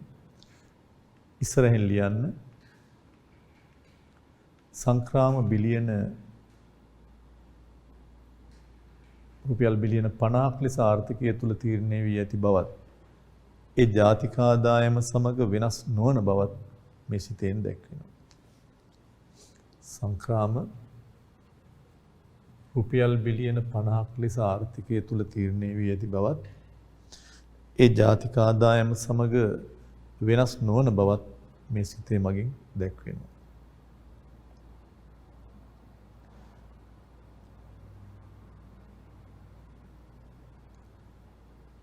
ඒ වගේම බදු වලින් සංක්‍රාම අඩු වෙනකොට කියන නම මම ඉස්සෙල්ලත් කිව්වා සුද්ධ බදු කියලයි කියන්නේ. net tax වලින් ට්‍රාන්ස්ෆර් අඩු කරලා තමයි ගන්න. සුද්ධ බදු කියලා ගන්න එහෙම. ඒකත් ඔබේ සටහනේ තියෙනවා. හොඳයි. ඊළඟට අපි එනවා වැය කළ හැකි පෞද්ගලික ආදායම කියන කොටසට. ඔබට මතක ඇති වියදම් ප්‍රවේශය ගැන කතා කරද්දී ජාතික ගිණුම්කරණයේදී මේ ගැන අපි කතා කරා ඇත්තටම. chart එකකුත් ඇඳලා වෙනමත් ඔබට පැහැදිලි කිරීම කරා. ඒකෙදි ඔබට මතක ඇති අපි කියපු දේවල්. අපි ඒකෙදි ඔබට කිව්වේ ජාතික ආදායමේදී ජාතික ආදායම තුලින් අපි රජයට වෙනම රජයේ දේපොළ ආදායම් ගෙවනවා. රජයට ව්‍යාපාරික බදු ගෙවනවා. රජයේ දේපොළ ආදායම්, රජයට ව්‍යාපාරික බදු, වෙනත් භාණ්ඩ සේවා මත බදු මේවා ඔක්කොම ගෙවනවා කිව්වා. ඔබට මතක ඇති. ගෙවලා කුටුම්බයන්ට ආදායම යන්නේ කුටුම්බ ආදායම එහෙම නැත්නම් පෞද්ගලික ආදායම කියන එක හැදෙන්නේ මේවා ගියාට පස්සේ ඉතුරු සල්ලි ටික මෙයාට යනවා ජාතික ආදායමෙන් ඉතුරු සල්ලි ටික යනවා රජයෙන් ලැබෙන හා විදේශ වශයෙන් ලැබෙන සියලු සංක්‍රාමත් එකතු වෙලා කියලා. ඔබට මතක නම් වියදම් ප්‍රවේශයේ මේක ඉතා වැදගත්ව අපි පැහැදිලි කරා. ජාතික ආදායමෙන් දේපොළ ආදායම් බදු ඊට අමතරව සමාජ සංරක්ෂණ ගෙවීම් EPF ETF ඔක්කොම රජයට ගෙවනවා. ගෙවලා ඉතුරු සල්ලි තියෙනවනේ. ඒ ඉතුරු වෙන සල්ලි ටික තමයි කුටුම්බයන්ට යන්නේ. එතකොට කුටුම්බයන්ගේ ආදායම හැදෙන්නේ හැබැයි සංක්‍රාමත් එකතු වුණාම. එවනේ අපි කිව්වේ. නමුත් ඊට පස්සේ තවත් අපි එහාට ගියොත් ඔබට මතක නම් මෙතන හිටියා වැය කළ හැකි පෞද්ගලික ආදායම නොහොත් වැය කළ හැකි කුටුම්බ ආදායම. අපි කරේ මෙයාගෙන් බදු ගත්තා. අපි දැන් ඉස්සෙල්ලා අර පෙන්නුවේ ටැක්ස් එක අය කරා මෙයාගෙන්. බදු ගත්තාට පස්සේ ඉතුරු ටික තමයි වැය කළ හැකි කුටුම්බ ආදායම නොහොත් YD විදියට අපි ගත්තේ. මෙයා තමයි කොටසක් පරිභෝජනය කරලා ඉතුරුම් ගත්තේ. ඔබට මේවා වියදම් ප්‍රවේශයෙන් මතක් කරගත්ත නම් හොඳයි. හැබැයි හොඳ ළමයි වගේ පොඩ්ඩක් කල්පනා කරොත් තේරෙයි දැන්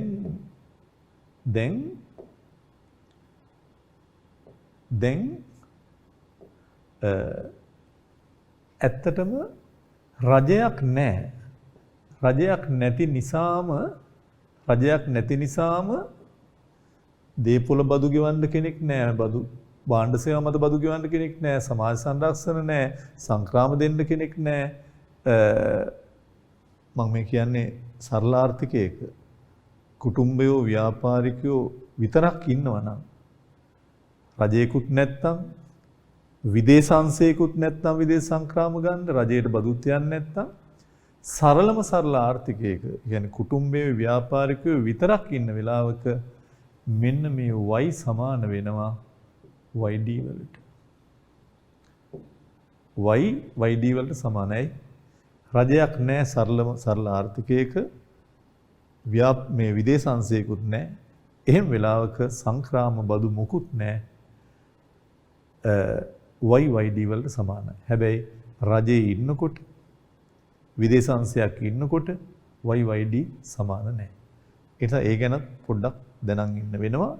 රජයක් ඉන්නකොට yd කොහොමද හැදෙන්නේ?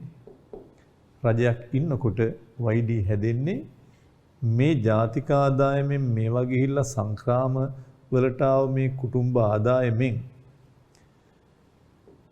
ටැක්ස් අඩු කරන්න ඕනේ. මේ ආදායමෙන් බදු අයින් වෙන්න ඕනේ. මේ ලැබුණ ආදායමෙන් බදු අයින් වෙන්න ඕනේ. බදු අයින් වුණාට පස්සේ තමයි වැය කළ හැකි ආදායම එන්නේ. ඒ නිසා රජයක් නැති කල YYD සමානයි. ඇයි? රජයට මොකුත් යන්නෙත් නැහැ, රජයෙන් එන්නෙත් නැහැ. රජයේ ඉන්නකොට YD හැදෙන්නේ Y ඍණ ටැක්ස් කියන කොටසෙන්. රජයේ සම්බන්ධ නැති සරල ආර්ථිකයක ජාතික ආදායම වැය කළ හැකි ආදායම සමානයි. y සමානයි yd. ඒත් රජයේ සම්බන්ධ වීමක් සමගම බදු හා සංක්‍රාම යන ප්‍රවාහ දෙක හේතුවෙන් ජාතික ආදායම හා වැය කළ හැකි ජාතික ආදායම අතර වෙනසක් ඇති වෙනවා. එතකොට මේ දෙක අසමානයි.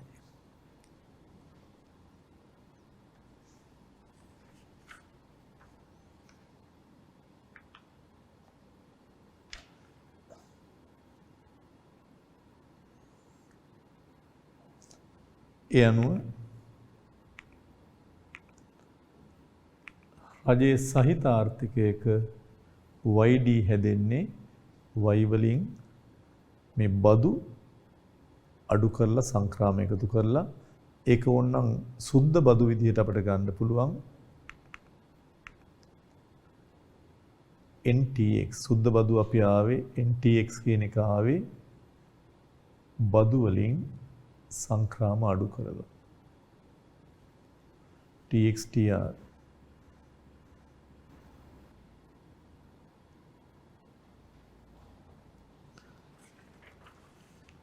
ඒක අපි කලිනුත් පෙන්නුවා බදු වලින් සංක්‍රාම අඩු කරාම සුද්ධ බදු ලැබෙනවා.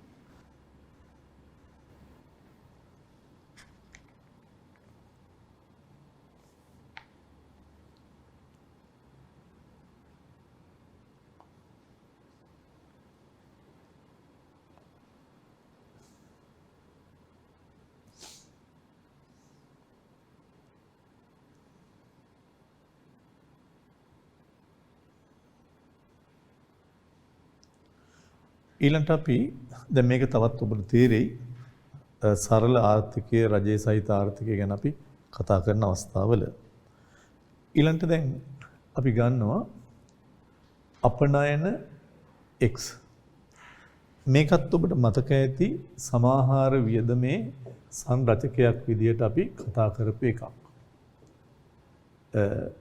E සමානයි C ධන I ධන G ධන X ඍණ M නේ තිබ්බේ.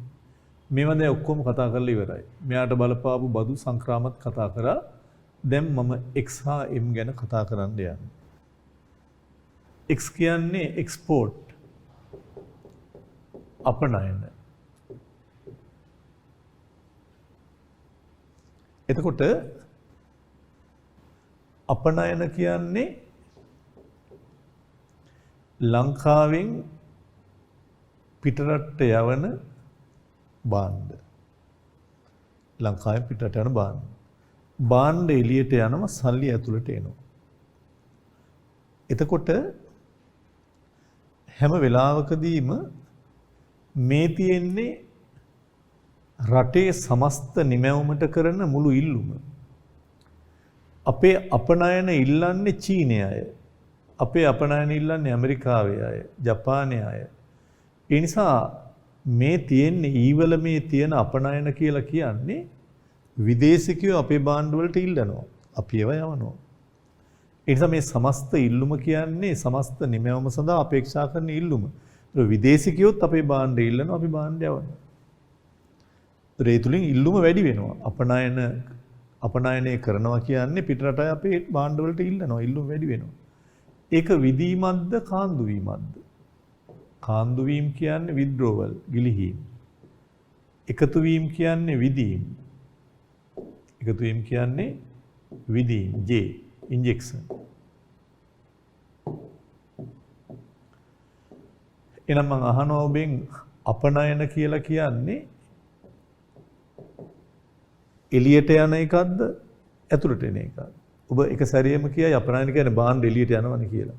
නමුත් අපි කියන්නේ මූල්‍ය ප්‍රවාහ පැත්තෙන්. හොඳට මතක තියාගන්න අපි නිතරම මේ විදීම් කාන්දු වීම ගැන කතා කරන්නේ සල්ලි පැත්ත, මූල්‍ය පැත්ත. අපනයන විදියට භාණ්ඩ ගියාට දැන් මේවා මූල්‍ය ප්‍රවාහ මේවා ඇතුලේ යන්නේ සල්ලි. අපනයන විදියට භාණ්ඩ ගියාට සල්ලි ඇතුළට එනවා. J, injection. ඒ නිසා අපනයන නිතරම විදීමක්. භාණ්ඩ එළියට යනවා. හැබැයි සල්ලි ඇතුළට එනවා. අපි සාමාන්‍යයෙන් අපනයන ස්වායත්තයි කියලා හිතන්නේ ආදායම අනුව වෙනස් වෙන්නේ නැහැ. කුටුම්බයන්ගේ ආදායම අනුව වෙනස් වෙන්නේ නැහැ කියලා හිතලා ස්වායත්ත වියදමක් කියලා හිතලා ඒකත් අපි හැම වෙලාවකදීම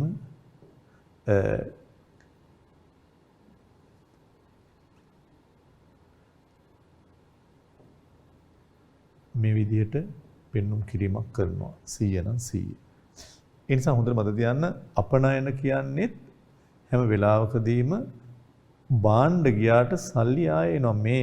මේ රටේ ව්‍යාපාරිකයෝ නිපදවන භාණ්ඩ වලට පිටින් ඉල්ලනවා. සල්ලි දීලා ඉල්ලනවා. සල්ලි ඇතුළට එනවා. මේ ආදායම් ප්‍රවාහය ශක්තිමත් වෙනවා. ඉල්ලන්න E වැඩි වෙලා Y වැඩි වීමක් වෙනවා. නේ X වැඩි වෙනකොට E වැඩි වෙලා Y වැඩි වෙනවා. මෙරට නිපදවන භාණ්ඩ හා සේවා මිලදී ගැනීම සඳහා අනේවාසිකයන් කරන ඉල්ලුම අපනයන. අපනයන මගින් මෙරට නිපදවන භාණ්ඩ සේවා මිලදී ගැනීමට ආදායම් ප්‍රවාහයෙන් පරිබාහිරව වියදමක් ඇති වෙනවා. එයින් මෙරටට විදේශ විනිමය ගලා යාමක් වෙනවා, සල්ලි එනවා. අපනයන සමස්ත වියදමට විදීමක්. එයින් සමහර වියදම ශක්තිමත් වෙනවා. අපනයන ඉල්ලුම තීරණය වන්නේ අපනයන ඉල්ලුම් කරන විදේශ රටවල ආදායම් මට්ටම සාපේක්ෂ මිල වෙනස්කම් හා විනිමය අනුපාතික ආදී සාධක මත. ඒ කියන්නේ අපනයන සඳහා කොච්චර ඉල්ලුමක් තියෙනවද කියලා කියන්නේ පිට රටවල විදේශායගේ ආදායම් මට්ටම්, රටේ මිල වෙනස්කම්, විනිමය අනුපාත වෙනස් වීම වගේ දේවල් මත. අපනයන ඉල්ලුම සලකා බලන රටේ ආදායම් මට්ටමේ බලපෑමක් නැහැ. පිට රටවල ආදායම් මට්ටම් මේ අනුව තමයි තීන්දුව වීමක් වෙන්නේ. ඒක ස්වායත්ත වියදමක් හින්දා මේ විදිහටයි ගන්න. x සමානයි x0.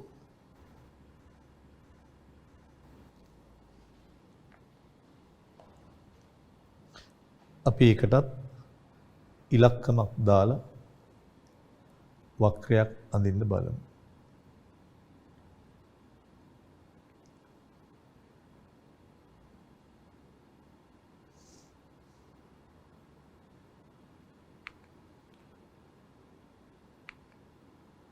කිසියම් රටක සැලසුම් කළ අපනයන ආදායම් බිලියන 300යි.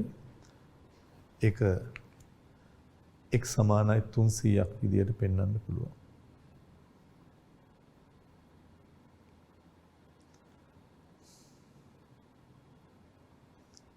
ඒක ප්‍රස්ථාරයකින් නිරූපණය කරන්න පුළුවන් මෙහෙම.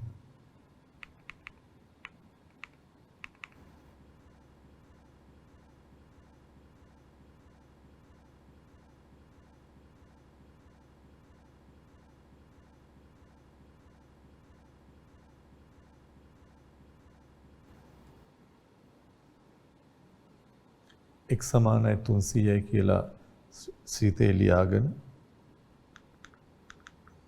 මෙතන ඔබ ලියා ගන්න ඇති මා හිතන්නේ x සමානයි 300 කියන එක හරිනේ. ඊළඟට ඒකට අදාළ වක්‍රය තමයි මේ තියෙන්නේ.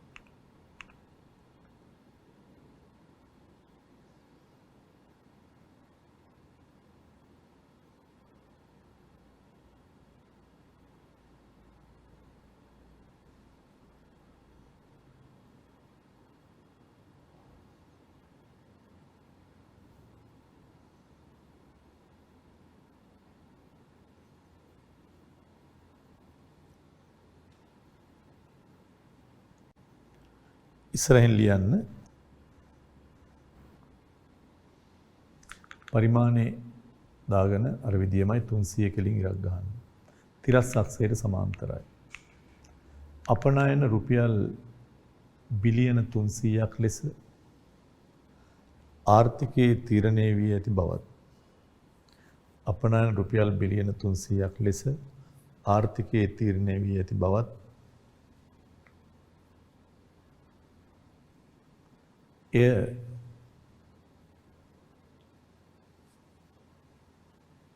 ජාතික ආදායම සමග වෙනස් නොවන බවත්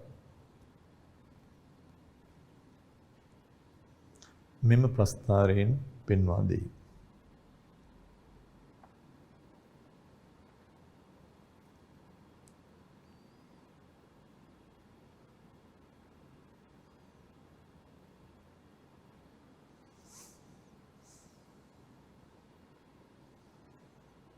ඔබ දන්නවා ආනයන කියලා කියන්නේ විදේශයකින් අපි භාණ්ඩ මිලදී ගැනීම. ඒ කියන්නේ පිට රටක නිපදවන භාණ්ඩ අපි ලංකාවට ගෙන්න ගන්නවා නම් ඒක ආනයන. ඉම්පෝට් ඒකේ එම් අකුරු තමයි අපි යොදාගන්නේ ආනයන සංකේතවත් කරන්න. එතකොට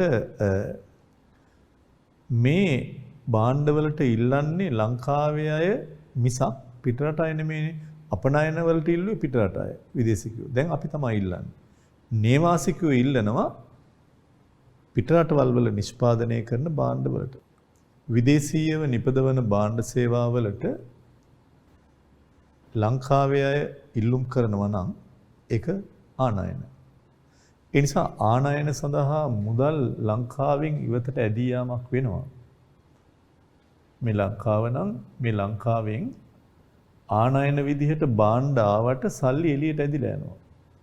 මූල්‍ය වශයෙන් ප්‍රවාහයක් එළියට ගමන් කිරීමක් කරනවා. එතකොට ඔබට පේනවා ඇති මේක කුටුම්බ ව්‍යාපාර හෝ නිෂ්පාදනාංශය කුටුම්බයෝ තමන්ගේ ආදායමෙන් තමන්ට ලැබෙන ආදායමෙන් ආනයන වලට වියදම් කරනවා. කෙනෙක් වරදියට හිතන්න එපා භාණ්ඩ එනවා තමයි. නමුත් මේක ඇතුලේ යන්නේ මුදල්. මූල්‍ය ප්‍රවාහමේ ගිලිහීම් එකතු වීම කියලා ඔක්කොම කියලා අපි කතා කිරීමක් කරන්නේ මුදල්.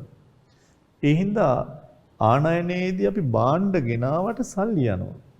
මේ සල්ලි මූල්‍ය ප්‍රවාහයෙන් එළියට ආනයන කියන එක යනවා. ඒ ගිලිහීමක්, කාන්දු වීමක්.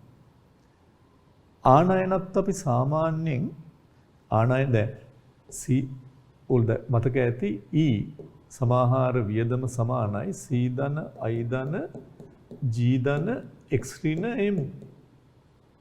සුද්ධ අපනයන අපනයන ගණන් අඩු කරාම එතකොට දැන් ආනයන වැඩි වෙන්න X ඍණ M නේ. M කියන්නේ ආනයන. ආනයන එළියට යන්න සමස්ත වියදමට එකතු වෙන වියදම් කරන ප්‍රමාණය අඩු වෙනවා. රට ඇතුලේ මේ දේශීය නිෂ්පාදනය කරන ඉල්ලුම අඩු වෙනවා. E අඩු වුණාම Y අඩු වෙනවා. ඒ නිසා ආනයන කියලා සල්ලි එළියට යන්න පරිභෝජකයන්ට මෙහි භාණ්ඩ සේවාවලට කරන ඉල්ලුම අඩු වෙනවා. චක්‍රීය ප්‍රවාහයේ මේ වියදම් ප්‍රවාහය සංකෝචනය වෙනවා. ඒ නිසා ඔබට පේනවා C අඩු වෙනවා, E අඩු වෙනවා, ඒතර Y අඩු වෙනවා. මේ අපි කලින් කතා කරා. ඒ නිසා නිතරම ආනයන හරහා නිතරම මේ ආදායමෙන් කොටසක් එළියට ගියාම මේ වැය කරන්න තියෙන සල්ලි අඩු වෙලා ආදායම් අඩු වෙන්න පුළුවන්.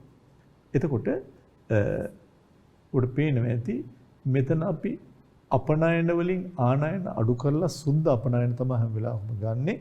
අපිට මෙහෙන් එළියට යනවා මෙහෙන් ඇතුළට එනවා අපනයන කියන ඒවා මේ පැත්තට එනවා ආනයන මෙහෙ යනවා. ඉතින් කෙලින්ම මේ අපනයන වලින් ආනයන අඩු කරලා අපි ගැලපුවත් හරි. ඒක ඔබට මතක ඇති වියදම් ප්‍රවේශය යටතේ අපි පෞද්ගලික පරිභෝජනය C ආණ්ඩුවේ පරිභෝජනය G දල ආයෝජනය I මේ ටික එකතුව දල දේශීය වියදම මේකට අපි ගැලපුවේ සුද්ධ අපනයන එක්ස්ට්‍රීනේම්. එතකොට තමයි දල දේශීය නිෂ්පාදිතය ආවේ. ඒ නිසා හැම වෙලාවකදීම මේ අපනයන හා ආනයන වල සුද්ධ අගය තමයි අපි හැම වෙලාවකම මේ සමස්ත වියදම නිමැවුම හොයන්න අපි ගන්නෙ. ඒ හින්දා හැම වෙලාවකදීම ආනයන කියන්නේ ඇත්තටම සල්ලි එළියට යන එකක්. හින්දා හැම වෙලාවකම වියදම් කරන්න තියෙන සල්ලි මේ සමස්ත නිමැවුම ගන්න තියෙන සල්ලි අඩු වෙනවා. ඒ හරහා ආනයන හරහා M කියලා කියන්නේ මේ ප්‍රවාහයෙන් මේකෙන් අඩු වෙනවා කියලා කියන්නේ E වැඩි වෙනවා කියන්නේ. ඒවත් පොඩ්ඩක් අවබෝධය තියෙන්න ඕනේ. ඒ හින්දා නිතරම ආනයන වලින් වෙන්නේ සල්ලි එළියට යනවා. සල්ලි එළියට යනවා කියන්නේ වියදම් කරන්න තියෙන සල්ලි අඩු වෙලා E අඩු වෙලා Y අඩු වෙනවා.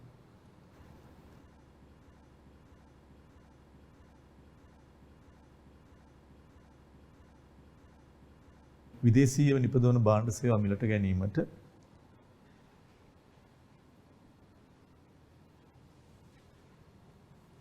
විදේශීයව නිපදවන භාණ්ඩ හා සේවා මිලදී ගැනීමට නේවාසිකයන් කරන ඉල්ලුම ආනයන නම් වෙනවා. ආදායම් ප්‍රවාහයෙන් මෙරට නිපදවන ලද භාණ්ඩ සේවා සඳහා වියදම් නොවි පිටතට ඇදී යන බැවින් ආනයන මගින් විදේශ විනිමය පිටරට වලට ඇදිලා යනවා. ඒතර අපිට මෙරට නිපදවන්නේවට වියදම් වෙන්නේ නැතුව පිටරටේ සල්ලි ඇදිලා යනවා. ආනයන කාන්දු වීමක් වන අතර එයින් සමාහාර වියදම දුර්වල කෙරෙනවා. ආනයන කාන්දු වීමක් වියදම් ප්‍රවාහය දුර්වල කරනවා. ආනයන ශ්‍රිතය ආදායම අනුව වෙනස් වෙන්නේ නැති එකක් විදිහටයි අපි ගන්න. මේකේ ඇත්තටම දැන් A level මට්ටමේදී අපි ආදායම අනුව වෙනස් වෙන්නේ නැති එකක් විදිහට සලකලා සමහර තැන්වල කටයුතු කරනවා. හැබැයි ඔබ නියමතේ දැනගෙන යන එක හොඳයි. ආනයන M ආනයන M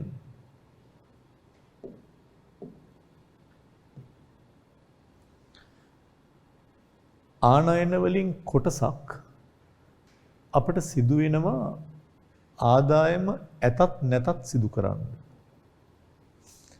ලංකාවේ khනිජ තෙල් අපිට ආදායම ඇතත් නැතත් khනිජ තෙල් සඳහා යම් වියදමක් කරන්න වෙනවා කියලා හිතන්නකෝ. සමහර ආනයන අපිට නැතුව බෑ. ආදායම ඇතත් නැතත් ඒවා ගන්න වෙනවා. සමහර ආනයන ආදායම අනුව වෙනස් වෙනවා. MY මේ කොටස ආදායම අනුව වෙනස් වෙන පෙළඹුම් එකක්. උදාහරණයක් විදියට M සමානයි 100 ධන 0.2y කියලා අපි ගත්තොත් මෙයා වෙනස් වෙන ආදායම අනුව රුපියල් නම් 720යි 100 නම් 20යි 10 නම් 200යි. ඒතර ඒක පෙළඹුම් එකක්. ආදායම වෙනස්. මේක ස්වායත්තයි. මේක ආදායම ඇතත් නැතත් ආනයන සඳහා වැය කරන්න වෙනවා. ඇතර මේ මට්ටමේ තමා අපිට ටිකක් ඉහළ මට්ටමේදී කතා කරන්න වෙන්නේ. හැබැයි ඔබේ විෂය නිර්දේශය තුල මෙච්චර තදට මේ පෙළඹුම් පැත්තක් එන්නේ ආනයන නිකම්ම සමහරට 100යි 150යි කියලා තමා ගොඩක් තැන්වල ඔබේදී විභාගෙදී බලාපොරොත්තු වීමක් වෙන්නේ. එහෙම වුණොත් ඔබට ලේසියි. එහෙම නැත්නම් ඔබට මේ ආදායම අනුව වෙනස් වෙන කෑල්ලකුත් දුන්නොත් කොටස් දෙකක් සම්බන්ධ වෙන්න වෙනවා අර බදු වගේ. ආනයන ඉල්ලුම තීරණය වන්නේ මෙරට ආදායම් මට්ටම මත ආනයන යනු ජාතික ආදායම් පරායත්ත ඉල්ලුමක්. පරායත්තයි කියන්නේ ස්වාධීන නෑ. රටේ ආදායම් මට්ටම හා ආනයන වියදම අතර අනුලෝම සම්බන්ධයක් තියෙනවා. ආදායම් වැඩි වෙන්න ආනයන වැඩි. ආදායම ශූන්‍යයේදී පවා අනිවාර්යයෙන්ම ආනයන ප්‍රමාණයක් තිබිය හැකියි. ඒ අනුව තමයි මේ සිතේ අපි මෙහෙම ලියන්නේ.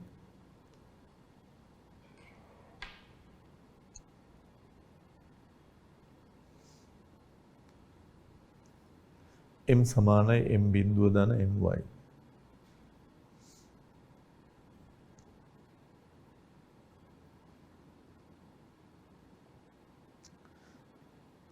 කිසියම් රටක් අනිවාර්යයෙන්ම බිලියන 100ක භාණ්ඩ සේවා විදේශ වලින් ආනයනය කළ යුතු බවත්. ආදායම ඇතත් නැතත් බිලියන 100ක් ආනයනය කරන්න ඕනේ. ආදායම වැඩි වෙන විට ආනයන වියදම 10%කින් ඉහළ යනවා. ඒ කියන්නේ හැම රුපියලකටම 10ක් 100කට 10ක්. ඒකයි මේ කියන්නේ. කොහොමද මේ සිතේ හදන්නේ? මේක ඔබට හදා ගන්න පුළුවන්. m සමානයි අනිවාර්යයෙන්ම 100ක් වැය වෙනවා. ධන 110 කියන්නේ 0.1යි. y. ආදායම අනුව වෙනස් වෙනවා මේක. මෙයා ස්ථිරයි. ඒ අනුව ඔබට සිතේ ලියන්න පුළුවන් m සමානයි 100 ධන 0.1යි y. 100 ධන 0.1යි y.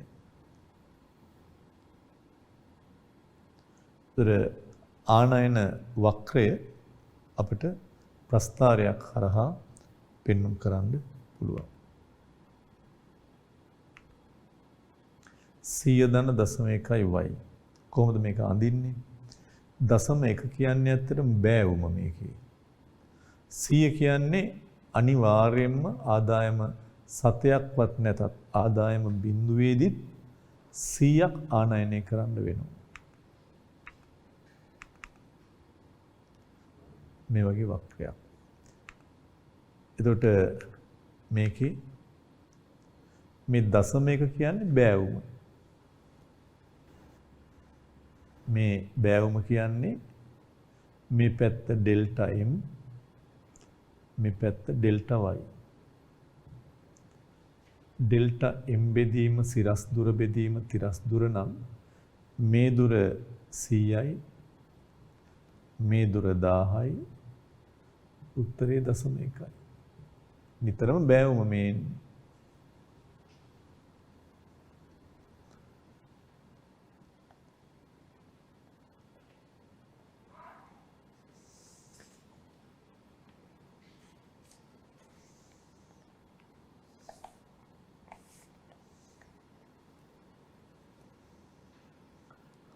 ආනයන වක්‍රය එහෙම නැත්නම් ප්‍රස්ථාරයේ ඉස්සරහෙන් ඔබ ලියන්න ඕනේ අනිවාර්යෙන්ම මම ප්‍රස්ථාරයේ ඇඳ ගන්න ඇති කියලා. ඒක ඉදිරියෙන් ලියන්න. අනිවාර්යෙන්ම ආනයනය කරන ප්‍රමාණය රුපියල් බිලියන 100ක් බවත්. ආන්තික ආනයන අනුපාතය කියන්නේ අර මං ගත්ත බෑවුම ආන්තික මාජිනල් propensity to import මේ කියන්නේ බෑවුම ඩෙල්ටා m බෙදීම ඩෙල්ටා y කියන එක. ඒක එච්චර වැදගත් නැති හින්දායි මම වෙනම පෙන්ලා නැත්තේ. මේ ආවේ අර අපි ගත්ත බෑවුම මේ පැත්තේ y මේ පැත්තේ m මේ ඩෙල්ටා m ඩෙල්ටා y. මේක තමයි මේ 100න් 10 එහෙම නැත්නම් 0.1. මෙයා 10යි මෙයා 100යි 0.1යි 110යි.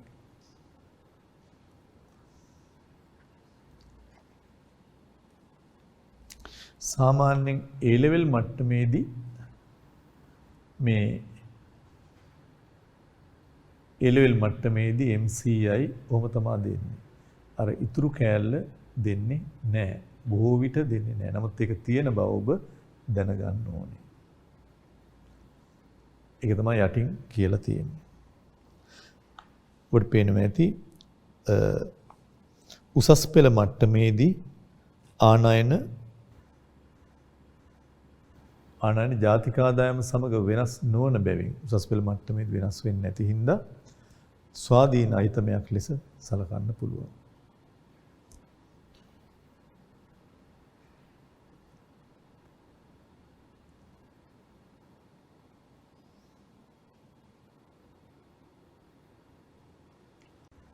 යටින් කියලා තියෙනවා m සමානයි බිලියන 100යි.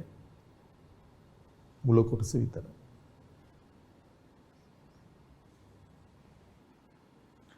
ඊළඟට මෙහෙයුම් රේඛාව එහෙම නැත්නම් අංශක 45 රේඛාව ගැන කතා කරන්නේ.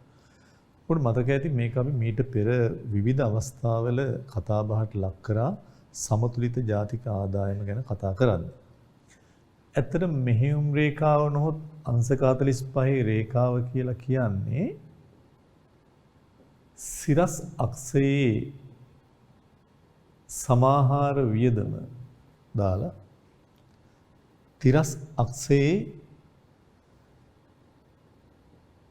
ජාතික ආදායම දාලා සමස්ත ආදායම දාලා හරියටම මූල ලක්ෂයෙන් පටන් අරගෙන කියන්නේ අංශක 45ක කෝණයක් නිර්මාණය වනසේ අඳින වක්‍රය.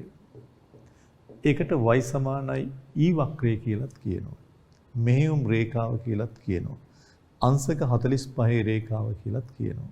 ආයෙත් මම කිව්වොත් මෙහෙයුම් රේඛාව කියන්නේ මූල ලක්ෂයේ ඉඳලා අංශක 45ක කෝණය ඇති වෙනසේ නිර්මාණය කරන ලද ආදායම හා වියදම සමාන පරිමාණයෙන් අරගෙන. ඒක ඉතාම වැදගත්. ආදායම හා වියදම සමාන පරිමාණයෙන් ගන්නවා කියන එක ඉතාම වැදගත් මේ වෙලාවේ. මෙතන 1000 නම් ඔබ මේ පැත්තෙත් පරිමාණය හරියටම සමානව අරගෙන 1000 දාන්න ඕනේ. මෙතන 2000යි නම් ඔබ අඟල් දෙකකින් නම් 2000 ගත්තේ මෙතනිනුත් අඟල් දෙකකින්ම 2000 ගන්න ඕනේ. අංශක 45 රේඛාව කියන්නේ දෙපැත්තම සමාන පරිමාවෙන් අක්ෂගත කරලා. ඒක ඉතාම වැදගත් වෙනවා. ඒතර සමාන පරිමාණයෙන් අක්ෂගත කරලා අදින රේඛාව. ඒක හොඳට මතක තියාගන්න. ඉල්ලුමේදී එහෙම වෙන්නේ නැහැනේ. ඔබට දන්නේ වගේද මේ පැත්තේ මිල මේ පැත්ත ප්‍රමාණය දාලා ඔබ මෙතන 10 20 30 කියලා දානවා. ඔබ මේ පැත්තේ 1000 2000 එක එක පරිමාණයෙන් ගන්න. මේකේ එහෙම නැහැ. ඒකයි මම මේකේ විශේෂත්වයක් ගැන ඔබට කිව්වේ. මේකෙදි සමාන පරිමාණයෙන් අක්ෂගත කරන්න ඕනේ. 1000 1000 2000 2000. අක්ෂගත කරලා මූල ලක්ෂයෙන් ආරම්භ වෙලා අංශක 45ක කෝණයක් නිර්මාණය වෙනසේ අඳින වක්‍රය.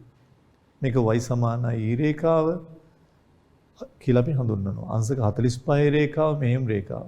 මේකේ ඕනෑම ලක්ෂයක ඉඳලා සිරස් හා තිරස් අක්ෂයන් සම්බන්ධ කරන රේඛාවක් ඇන්දොත් ඕනෑම තැනක ඉඳලා මේ දෙපැත්තම සමාන අගයක් ගන්න. ඉතින් මේක තමයි අංශක 45 රේඛාව. මොකටද මේක අපි භාවිතා කරන්නේ? කේනීසියානු න්‍යායයේ කේන්ස්ගේ කතිර ආකෘතිය යටතේ ජාතික ආදායමේ සමතුලිතය හොයද්දී මේක භාවිතා කරනවා. මේකෙදි සමතුලිත ජාතික ආදායම මේ ඕනෑම ලක්ෂයක ජාතික ආදායම සමතුලිත වෙලා තියෙනවා. හැම තැනකම මොකද්ද සමතුලිත ජාතික ආදායම? යම් ආදායම් මට්ටමක් උච්චාවචනය වෙන්නේ නැතුව ඒ මට්ටමේම එල්බ සිටින එක. මේ හැමතැනම සමතුලිතයි. ඒ හැමතැනම ආදායම විද සමානයි. නියම සමතුලිතය හොයද්දී මේ y සමානයි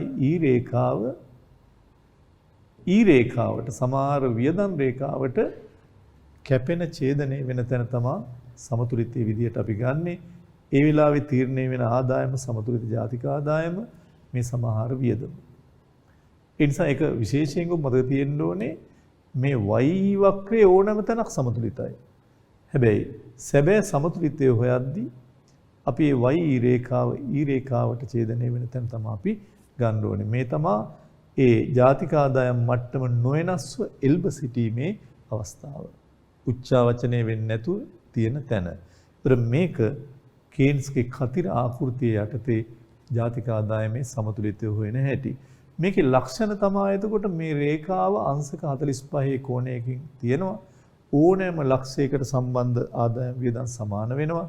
තව විශේෂ දෙයක් තියෙනවා. ඒකේ මූල ලක්ෂයෙන් පටන් ගන්නවා. තව මොකද්ද විශේෂත්වය? අනික් විශේෂත්වය තමයි මේකේ බෑවුම කීයද? මේ පැත්තේ y නම් මේ පැත්තේ e නම් y සමානයි e රේඛාව මෙහෙයුම් රේඛාවේ බෑවුම කීයද? මෙතනත් 1000යි මෙතනත් 1000යි. 1000යි 1000යි 2000යි. මට කියන්න බෑවුම කීයද කියලා මේ බෑවුම තමයි බෑවුම කියන්නේ සිරස් දුර ඩෙල්ටා E තිරස් දුර ඩෙල්ටා y ඩෙල්ටා E බෙදීම ඩෙල්ටා y මෙතනත් 1000යි මෙතනත් 1000යි 1000 1000න් බෙදුවහම පිළිතුර 1යි මේ y e රේඛාවේ පිළිතුර නැත්නම් බෑවුම 1යි එකක් විදිහට තමයි මේක එන්නේ ඒ නිසා මේ ගැන සවිස්තරාත්මක විස්තරයක් තියෙනවා මෙහෙයුම් රේඛාව කියන්නේ මූල ලක්ෂයේ සිට අංශක 45ක් කෝණයකින් නිර්මාණය වනසේ ආදායම් වියදම මේක ඉතා වැදගත් සමාන පරිමාණයන්ගෙන් අක්ෂගත කර අඳුන ලබන රේඛාව. y රේඛාව කියලා කියනවා මෙම රේඛාව මත ඕනම ලක්ෂයකදී ආදායම් වියදම සමාන හින්දා හැම ලක්ෂයක්ම සමතුලිත වෙනවා.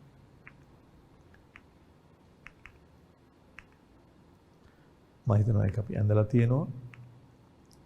මේක බෑවුම කියලා කියන්නේ ඩෙල්ටා E බෙදීම ඩෙල්ටා y. ඕනම තැනක මේ බෑවුම ඔබට ගන්න පුළුවන්. 100 බෙදීම 100 කියන්නේ 1යි. තියෙන තොරතුරු අනුව ඩෙල්ටා E 100යි එක ලියා ගන්න ඩෙල්ටා y 100යි උත්තරේ 1යි. ඕනම ලක්ෂයක සිට අන්තක්ඛණ්ඩයේ බිඳුවයි ඕනම ලක්ෂයක සිට සිරස් හා තිරස් අක්ෂ වලට අඳින සරල රේඛාවන්ගේ අගයන් ආදායම් වියදම් එකිනෙකට සමානයි. ඊළඟට යටින් අපිට කියනවා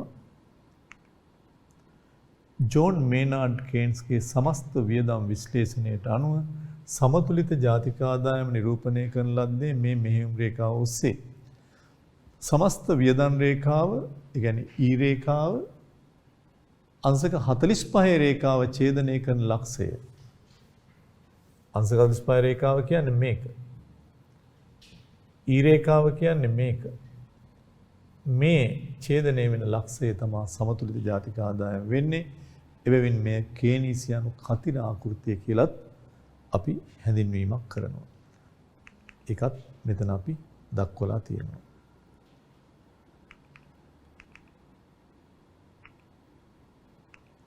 මේ තමා සමතුලිතය මේ සමතුලිත ජාතික ආදායම. ඉතින් මේ සමතුලිත ජාතික ආදායම තීරණය වෙන හැටි අපි ගොඩාක් කතා කරා. අපි කිව්වා මේ E වලට වඩා y වැඩි වෙනකොට නිමෙවුම y වලට වඩා E වැඩි වෙනකොට නිමෙවුම වැඩි වෙනවා.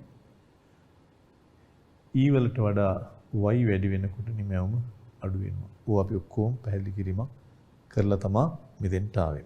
හොඳයි ඊළඟට අපි කතා කරන්න එළඹෙන මාතෘකාව ඉතාම වැදගත්. එතන ඉඳලා අපිට ඊළඟ එකේදී සාකච්ඡා කරන්න අපි ඉඩ තියෙනවා. ඒකෙදි ඉතාම වැදගත් වෙනවා. මෙතනින් පස්සේ අපි ඔය කතා කරපු දේවල් ගණිතමය ආකාරයට, ජ්‍යාමිතික ආකාරයට, ප්‍රවාහ ආකාරයට නැවත ඔප්පු කරනවා එක එක ආකෘති යටතේ. සරල ආර්ථිකය, සංවෘත ආර්ථිකය, විවෘත ආර්ථිකය වගේ. එමනම් ඔබ සැමට නැවතත් සුබ දවසක් ප්‍රාර්ථනා කරමි.